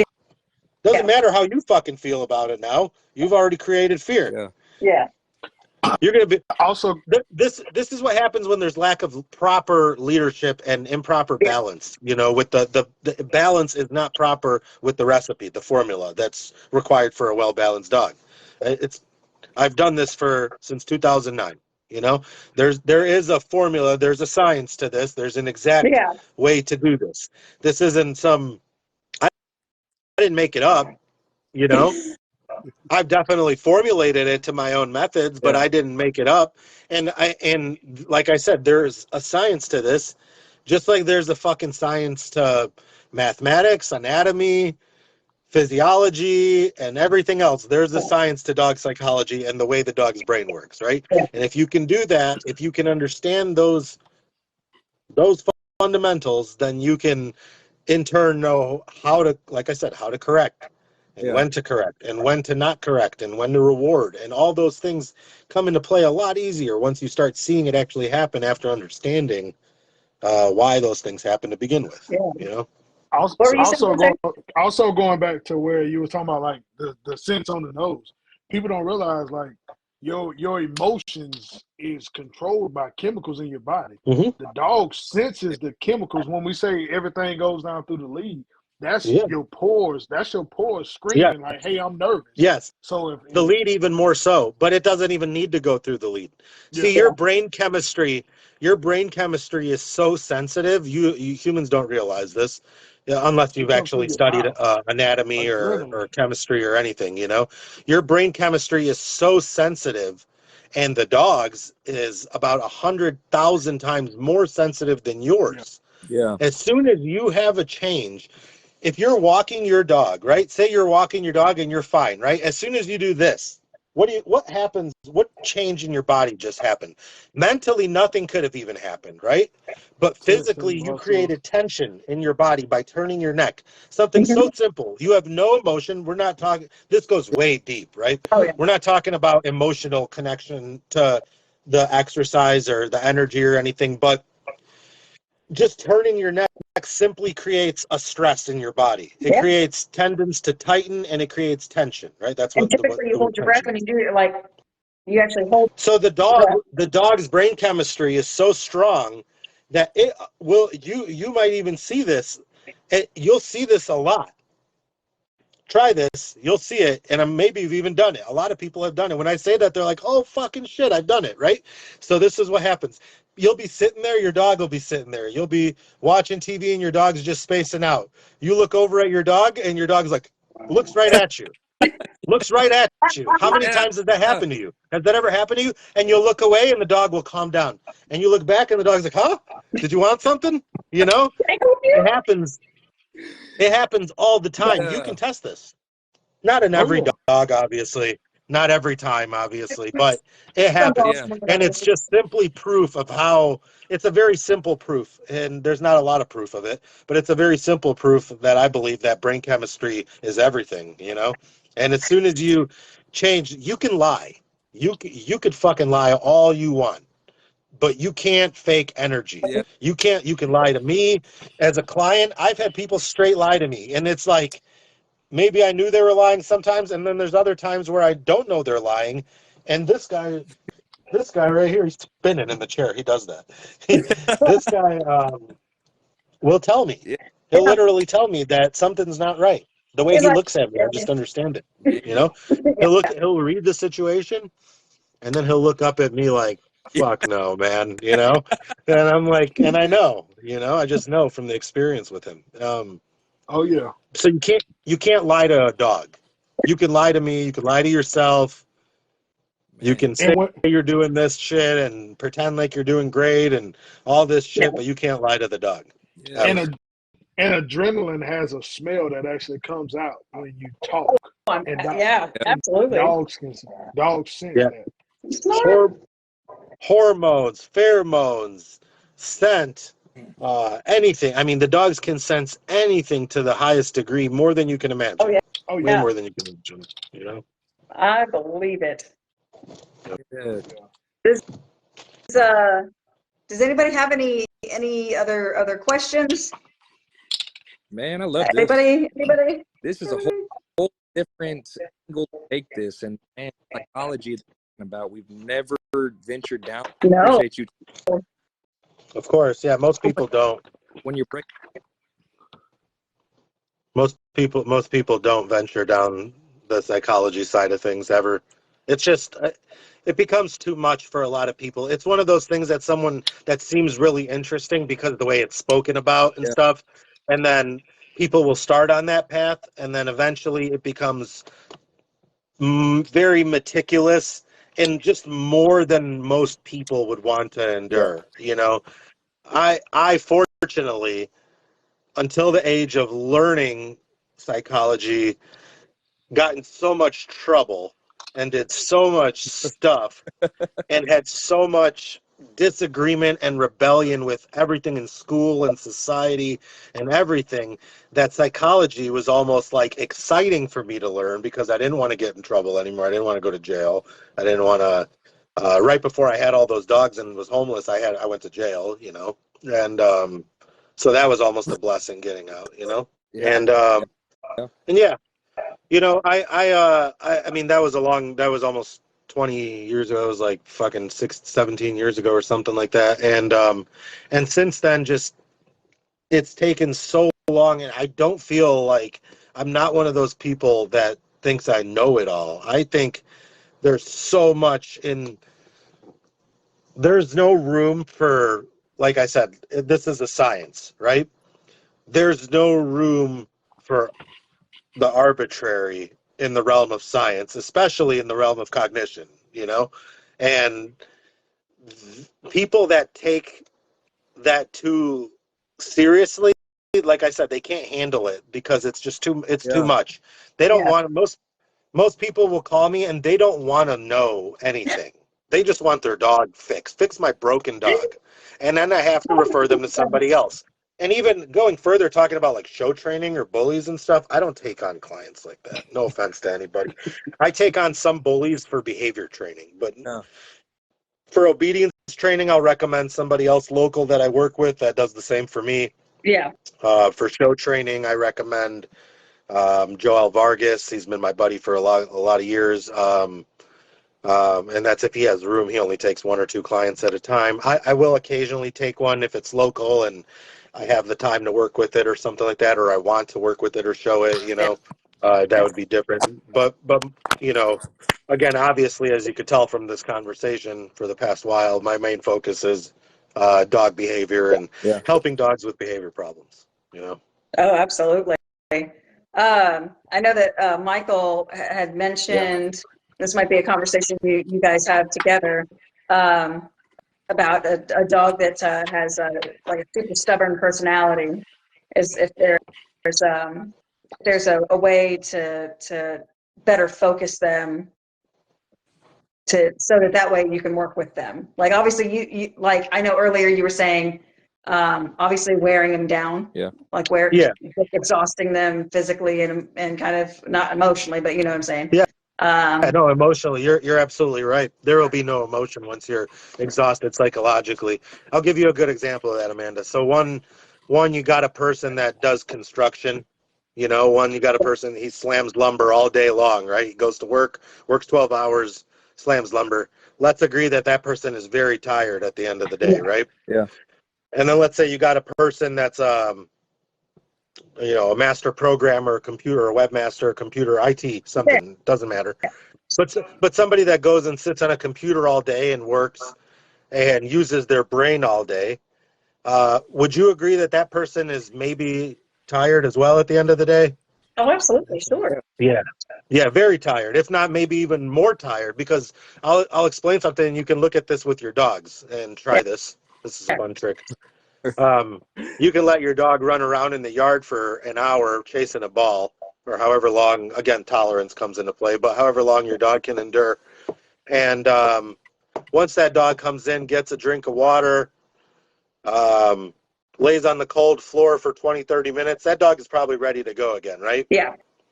Versus if you take your dog on something as simple as a controlled walk, meaning the dog just stays at your side the whole time. There's no tension on the leash stays loose. The only time there's tension on the leash is when the dog tries to pull or go back or whatever. Yeah. There's no sniffing. There's no stopping to go to the bathroom. You do that before you leave, and you just walk. You migrate. Your goal is the phone tower that you could see with your binoculars 1.5 miles away, right? And you just and you put your headphones on and you ignore the dog and you walk. And the only time the dog gets a correction from you is when there's some sort of tension on the leash. The dog has to associate the tension as a correction, so you got to establish that first before this part.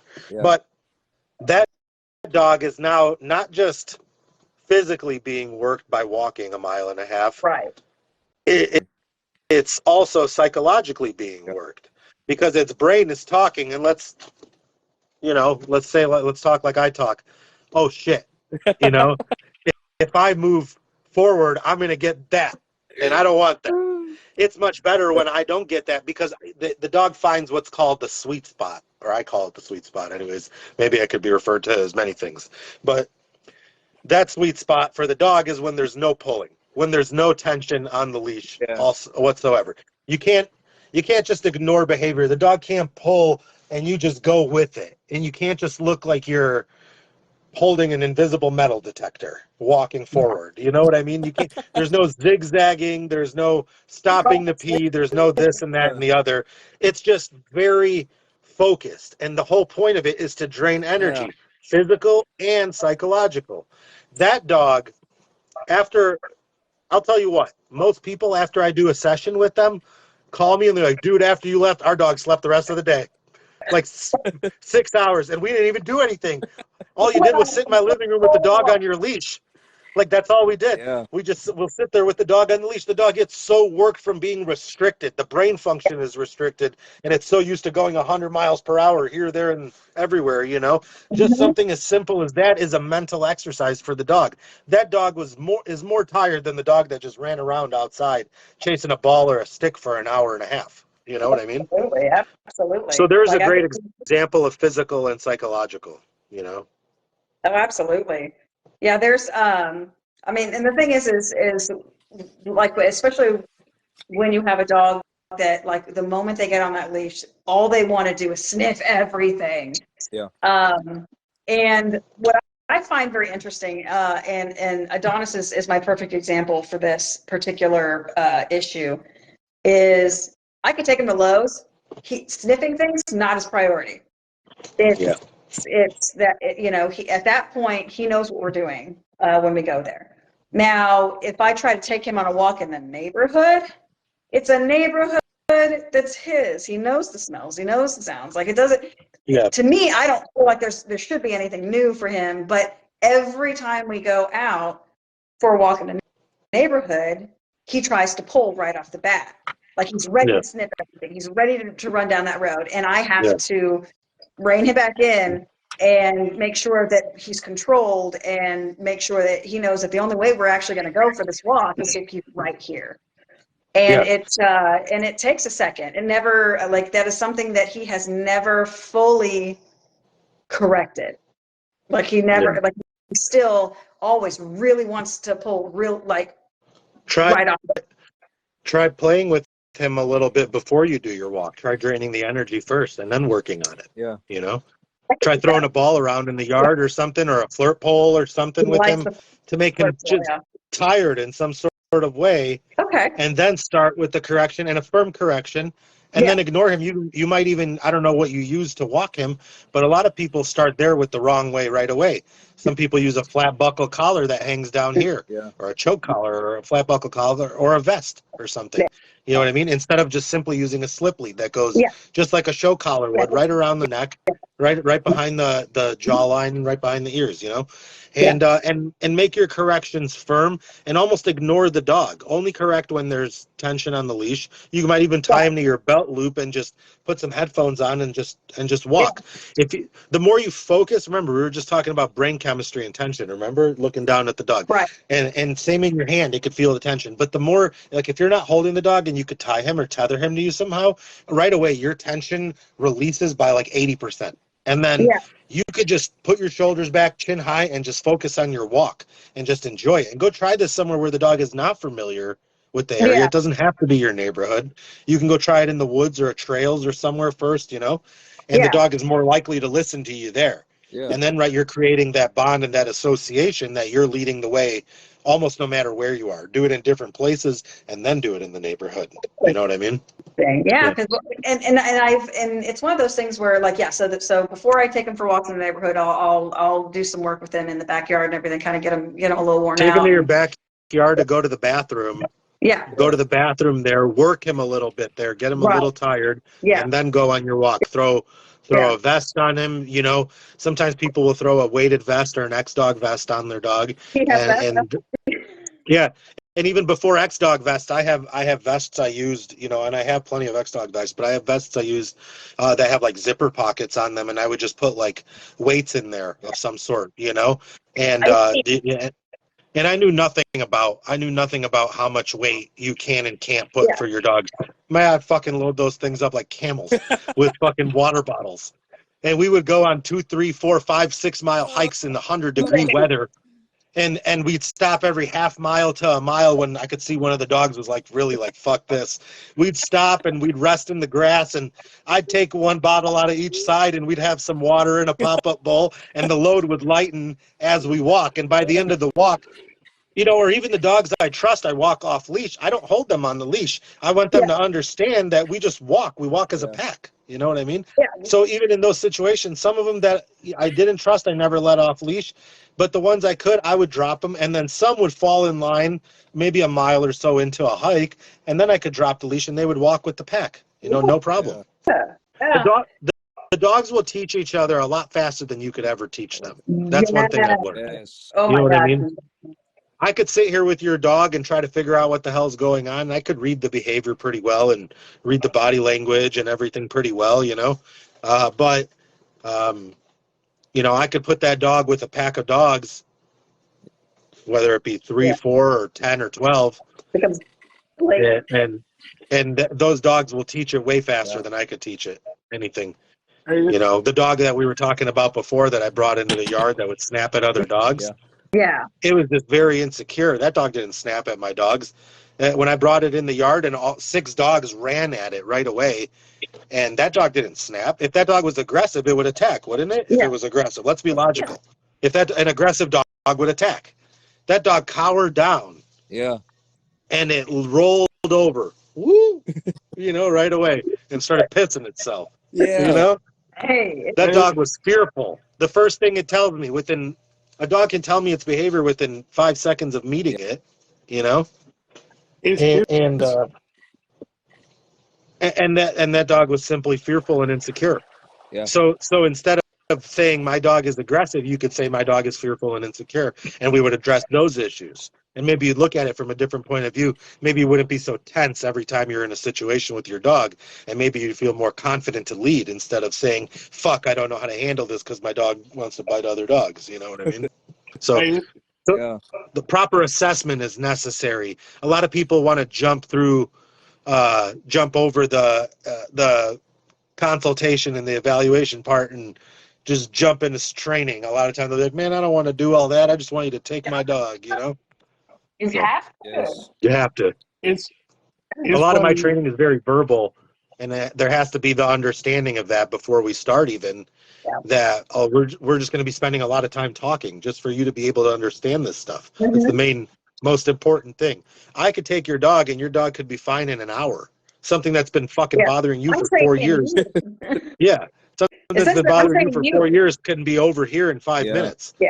You know, that doesn't fix your problem, you know? Yeah, you manage to do your own problem. You're perpetuating a current problem instead of, working to correct it. Yeah. Yeah. It's funny you say that about the whole pack thing. I know an old farmer. He had some cows that if he brought a new cow in, they check the whole, like, it's crazy. I'm talking about they had a round cow beef, like in the middle of the field. They let them know what the rules was. Yeah. My chickens do it. Explain how it's gonna go. Oh, yeah. My chickens do it. You know, I have to keep, when I bring new chickens in, I have to put them in a coop separate from the other ones, and they all walk around it and like look at them all weird and shit for days. And then eventually I'll let them out and they'll still fucking, the last round I brought here, you know, Sam Lim, who has Grim. Yeah. So he's one of my good friends. I went to his house in West Virginia, and he gave me some of his chickens, you know, and I brought him back here. And when we came back, I put them in for a couple of days like I normally would, and then I let them out finally in the outside area with the rest of them. And my chickens are like looking at it like sideways, like, who the fuck are you? And as soon as my chicken tried to peck, dude, his chickens don't take no shit. Those West Virginia chickens, they fucking jumped up, started kicking mine. Mine were like, God damn. We didn't expect that. And they tried it like once or twice more for like over the next couple days, and that was it. And they never tried that shit again. You know? Hey, them chickens come in talking about some West Side. Yeah, for sure. And let me explain it. It's not just pack mentality, dude. It's energy. Energy is a worldwide universal language of communication. Yeah. And it's not just in humans, it's not just in dogs, it's in everything. Yeah. It's in us from the day that we're born. You ever hear somebody say that you ever hear somebody say like a baby can sense like a bad person? Yeah. You know? Or you ever hear somebody say like, oh, let's see if this dog likes that person, or my dog doesn't like you, or something. You know what I mean? Like you're kind of being silly, because in a sense it's just energy. That person could have listen, this is how strong the brain chemistry is. Here's another example. That person can have a deficiency in something, and that person can have some sort of internal sickness that they don't even know about, and that dog is not a well-balanced dog because you're not the pack leader, and that dog could snap at that person because it doesn't know what that is. It just disagrees with that. You know what I mean? So simple as that, and that's how strong it could be, you know. And it all comes back to energy, and that's worldwide, man. That's with you can look outside where you live, look at the animals, how they all get along. They don't speak the same language. The deer don't speak the same language as the birds, except energy. That's the only language that's in common, right? I got birds, squirrels, rabbits, raccoons, skunks, bats, all these guys living out here, and I see all of these in my backyard throughout the summer. You know, they're all just hanging out. They ain't bothering each other. The birds ain't fucking dive bombing the fucking squirrels or nothing. The squirrels ain't fucking jumping at my dogs. My pros are out. You know, the dogs ain't chasing the squirrels. Yeah. Most of the time, because they can read the energy, not because they know they can't catch them. Of course they're gonna fucking learn they can't catch them, you know. But they don't. Most of them don't even try it. You might have one neurotic dog or high energy dog that likes to fucking chase birds and squirrels up trees. That dog is fucked up. That dog's not well balanced. I'm sorry to be the one to tell you. You know, if that dog was well balanced, it wouldn't do it. It just simply wouldn't do it. It would listen to you, just be like, hey, and move on.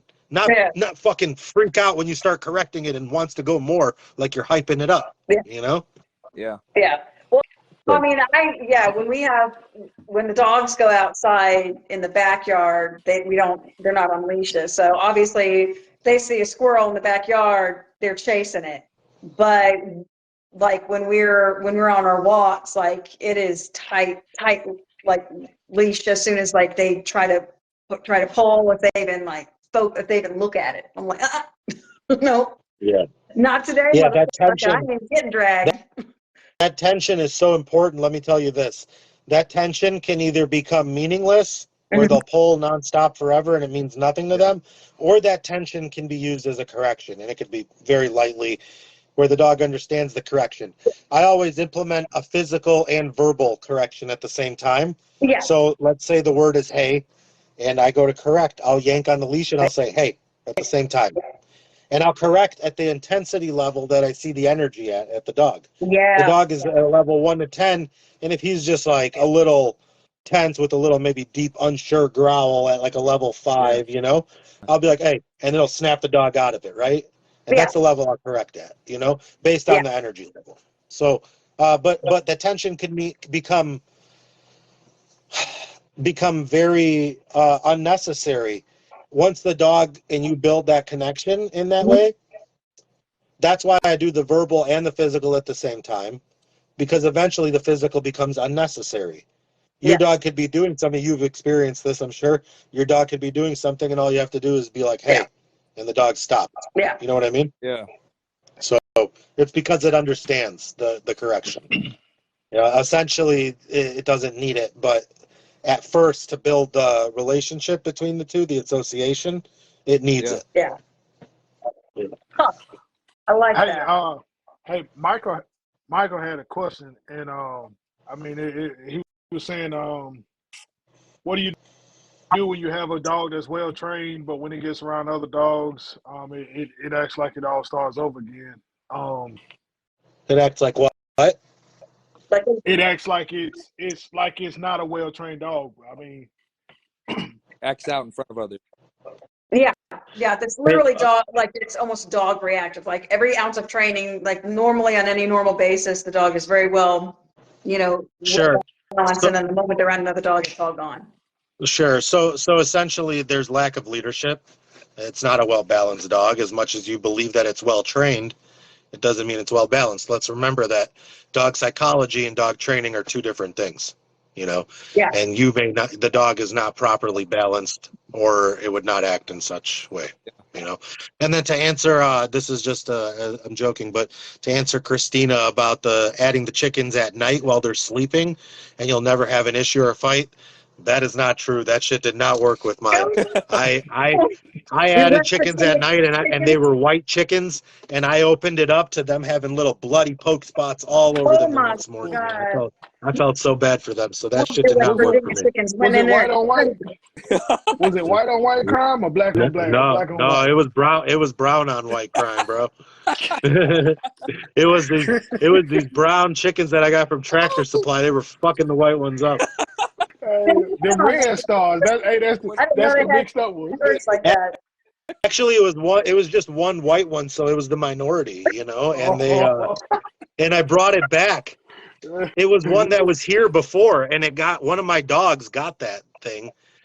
Yeah, and they flew. There's a double fence between where the dogs were and the chickens were, and my buddy was over. We rolled one up, and we walk outside, and I seen him throwing his water bottle at my dogs. He's like, "You motherfuckers!" And I'm like, "What are you doing, man?" And I look, and there's like 4 or 5 dogs like this, and they're just fucking ripping this chicken. You know, one dumbass chicken flew over, and most of the dogs are okay with most of the chickens, but there's like 1 or 2 that one is really playful and can hurt them, and then I got one that just wants to fucking eat. Yeah, he wants chicken tonight. Yeah. Yeah, and he had it in his mouth for like half an hour. I saw him over there chewing it. I'm like, so I saved the chicken anyways. Half of its body was hanging off and gone, and I saved it, and yeah, I found this chicken lady down the street who took it for rehab for like a month. She got it all healed up and shit and better, and it was growing like fresh skin. But dude, I put it back in when she gave it back to me, and they attacked the shit out of it. I felt so bad for it. I gave it away to somebody else with a farm. You know.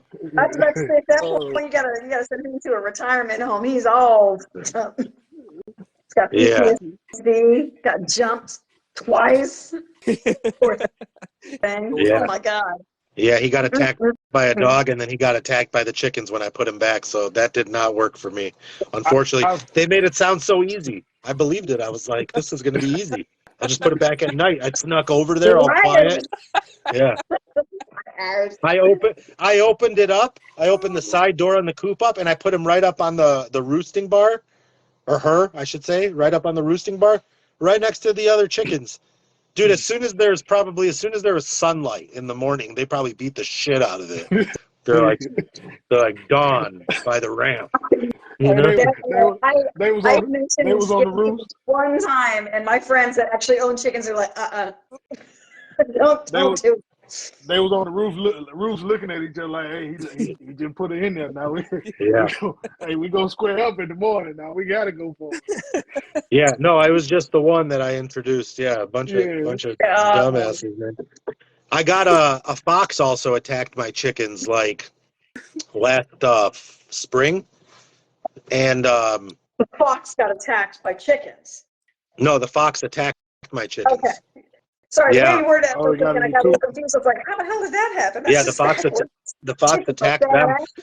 I'm normally up and out there and working dogs and chickens and everything at like 5 a.m. And the one day that I'm like, I'm going to sleep in till 7 because I had not much work or anything going on that morning. I never sleep in, never. This is one time. I don't think I've done it since. So, about 6:30 a.m., my doorbell rings, ding-ding-ding, on my phone right next to me. And I hear my wife yelling out from the kitchen to the living room. She's like, babe. She opened the door. It was the neighbors. Oh. And they're holding one of my chickens. And I'm in my underwear. And I run out in the hallway. I'm like, what's going on? And the neighbor, they're these old folks. They're real nice, you know? And I'm in my underwear. Scary, right? And they're like, there's a fox in your backyard eating your chickens. Oh. And I'm like, what? And he's holding one of my chickens. I'm like, is this a dream? He's holding the chicken. And I'm like, he's like, there's a fox in your backyard eating your fucking chickens, man. I'm like, what the fuck? I run to my back door through my kitchen. I look out. There's the fox with one of my, with the white chicken in the fucking, not that one that got attacked. Not the one that got attacked that I gave away, but the only other white chicken that was there. No more white.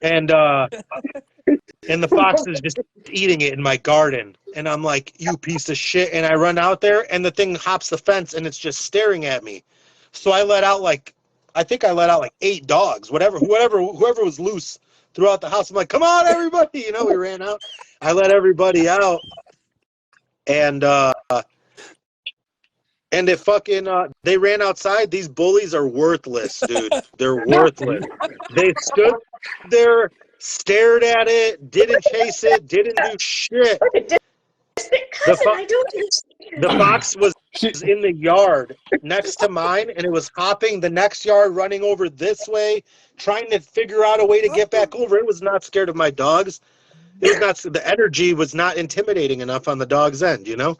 So I got an English Mastiff. This was my excuse. I wanted one since I was a kid. Oh, yeah. And this was my excuse to get one. So now I got an English Mastiff. He's 11 months old. He's 165 pounds. Nice.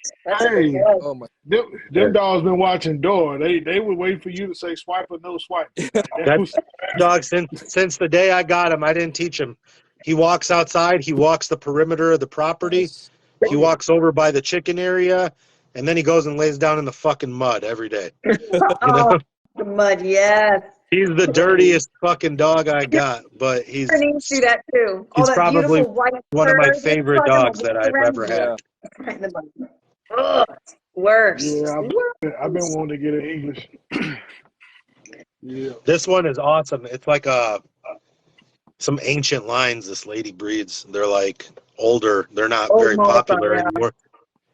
Now it's not like a show. They're not show stock even. They're big. They're massive. The regular ones that are like between 180 and 210. These top them by like 20, 30, 40 pounds. Like, I think his dad is 245 and the mom's like 220 or something. I'm It's You have a horse. insane. gonna have to get your number then. It's insane. They're insane. That's a horse, bruh. Yeah. He's a Dang. sweet dog. He's actually like Scooby-Doo. He's a fucking scaredy cat. He You walks know? that perimeter like a boss. Dude, Well, so- earlier today, he does his job well, but some things just like today, like I moved the kids had some table thing upstairs, and I moved it, and he was like, like scattered away from it. He was like, "What the fuck is that?" You know? I got a Malinois. She's oh my god. They scared as shit. Stupid. She killed possums. Like I come in the kennel, she got a possum on the ground. She happy. Like, hey, look what I got, Dad. Like, I want no possum. Yeah. Hey, my bad. Yep. Yeah. Oh, yeah. I wanna jump into a little different realm eventually, or soon, maybe in the next year or so. That I'm gonna try to. We're looking at some property to raise some cattle, and I'm obsessively looking at different herding dogs already. We don't even have the property or the cattle, but I'm looking at herding dogs already, you know, so I'm trying to figure out which ones I want, which lines, Yeah. you know, Yeah. stuff like that. Yeah, and that's the thing is you're doing the first step that you absolutely should do anyways, which is all the research, you know, learning about the different breeds, you know, and learning, Yeah. you know, what's going to work best for you. Yeah, absolutely. Oh yeah, for sure. I like a Great Pyrenees cross with the Anatolian. They do. Yeah, They do my friend has one of those. They're real cool. Yeah, the Pyrenees like to roam, but the Anatolians like to kind of stay close to home. So when you cross them, it kind of brings them into My buddy has one on a big farm that they have, and that thing just walks around all day. It'll lay down for a little, and it'll get up and keep walking. You know. Yeah. Oh yeah. I got about 5 minutes. Just a heads up, Amanda. Oh no. Oh, that's cool. Because I was just looking at. I mean, I'm not seeing any more questions now. We're all talking about the different dog breeds and crosses they're in. So it kind of looks like we've wound down. Yes. Awesome. But yeah, I really appreciate you being willing to come on. Just like Caleb said earlier, like this is a direction that we haven't gone yet, and I remember one of the biggest reasons why I really wanted you to join us was because of your approach with it being behavioral in nature. Yeah. Because I remember watching a live with you, and this is before even seeing you at Nationals, but a live where you were discussing it, and it was just one of those things that just made so much sense. I'm like, people really need this, and a lot of people don't look at it in that perspective. And that's the first step, is realizing that that's the perspective that they need to approach it with. So yeah, absolutely. Yeah, I'm definitely not as active online as I was before. There was a time, you know, up until maybe like 4 years ago or so, where I was very active with teaching people dog psychology online. I will do lives occasionally, but for some reason, you know, my stuff gets flagged a lot. It gets reported a lot. That's and my Instagram accounts are unfortunately shadow banned, and same with my Facebook. I've been restricted for over 2 or 3 years now for monetization on both of those, which restricts a lot because I had a lot of income from my social platforms, from YouTube, from traffic that I would drive through social media through my website directly, making videos, reels, stuff like that. And now I'm shadow banned, you know, on those, on most of my accounts. So a lot of it happened in 2019. There was like something with PETA and no animal sales on social media and stuff like that. That's when they started that. And and really I had positive vibes. I made DabCo, like DabCo's my American Bully Kennel, Yeah, you know? yeah. It's Yep. it's Dima's American Bully Company. It's what it stands for. And I made that because of that happening. I lost my website. I lost my YouTube. I got blacklisted and shadow banned on my Instagrams. So a lot of forms of like monetization got restricted for me. And you know, I've just never really been as active since then. But again, that I was very active for the social aspect of it and just like teaching people, like I said, dog psychology. But like I said, the best way if somebody wants to learn, just wants to learn dog psychology to exceed their education further, if they're a dog trainer or just wants to learn in general or has problems with dogs, the best way is just to message me or call me or something like that. My Instagrams, I'm on there a little bit, but they're shadow banned. Yeah. I think my personal, I'm on there more. It has like, it's dropped in followers a lot, and my business one, my DabCo one, I've lost over 20,000 followers in the last like Wow. 3 years on there. Just I don't post. It's pointless to post. I'm restricted even still. I'll go and I'll make a post on my stories, which is where stories was where I got a lot of traction and stuff, you know. And I went from like maybe 10 to 15,000 views per day on my stories to between like 50 and 100 views per day on my stories. So it's almost like not really what's it called? What's the right word? I don't know. It's not motivational to go on there and do it. You know, I still do it, but I don't need to. Most of my clients talk to me on a personal level, you know, and it's mostly just communication and referrals. And I have my website as a point of reference for people if they need to message me for a training inquiry, a puppy inquiry, or get a hold of me, you know, for anything. I was looking at right now. I actually have your website pulled up. I've copy and pasted it into the comments a couple times already throughout the live. The positive vibes dog training. So yeah, there is a section on there where it's specifically designed for you for people to reach out to you for you know, information and whatnot. Because Adam was wanting your digits. He was wanting some information from you because he still had some questions that he wanted to kind of see if you would be or you able can to message me. You can message me directly on Facebook Messenger or on Instagram. That's fine too. You know? Gorgeous. Awesome. Well, thank you again. Thank you guys for having me. I appreciate it. And this was enjoyable. Thank you very much. Awesome. Appreciate Absolutely. Anytime, guys. Yeah, definitely. Right, and John, say thank you for coming in and, you know, being our awesome co-host. We really appreciate having you as well. Absolutely. Hey, I appreciate it. Appreciate y'all. Appreciate you. The opportunity. Damn, I'm still gonna get with you. I got a place in my program for Slim. Now I got to get it before we lock down. Baby, cool. I'm telling you, you need that Slim in your life. I'm telling you. Yep. It's been awesome. Slim closes to the public in about 2 months in March. Yep. Yeah. Get on it, son. Retired. All right, guys. I appreciate you. Thank you so much.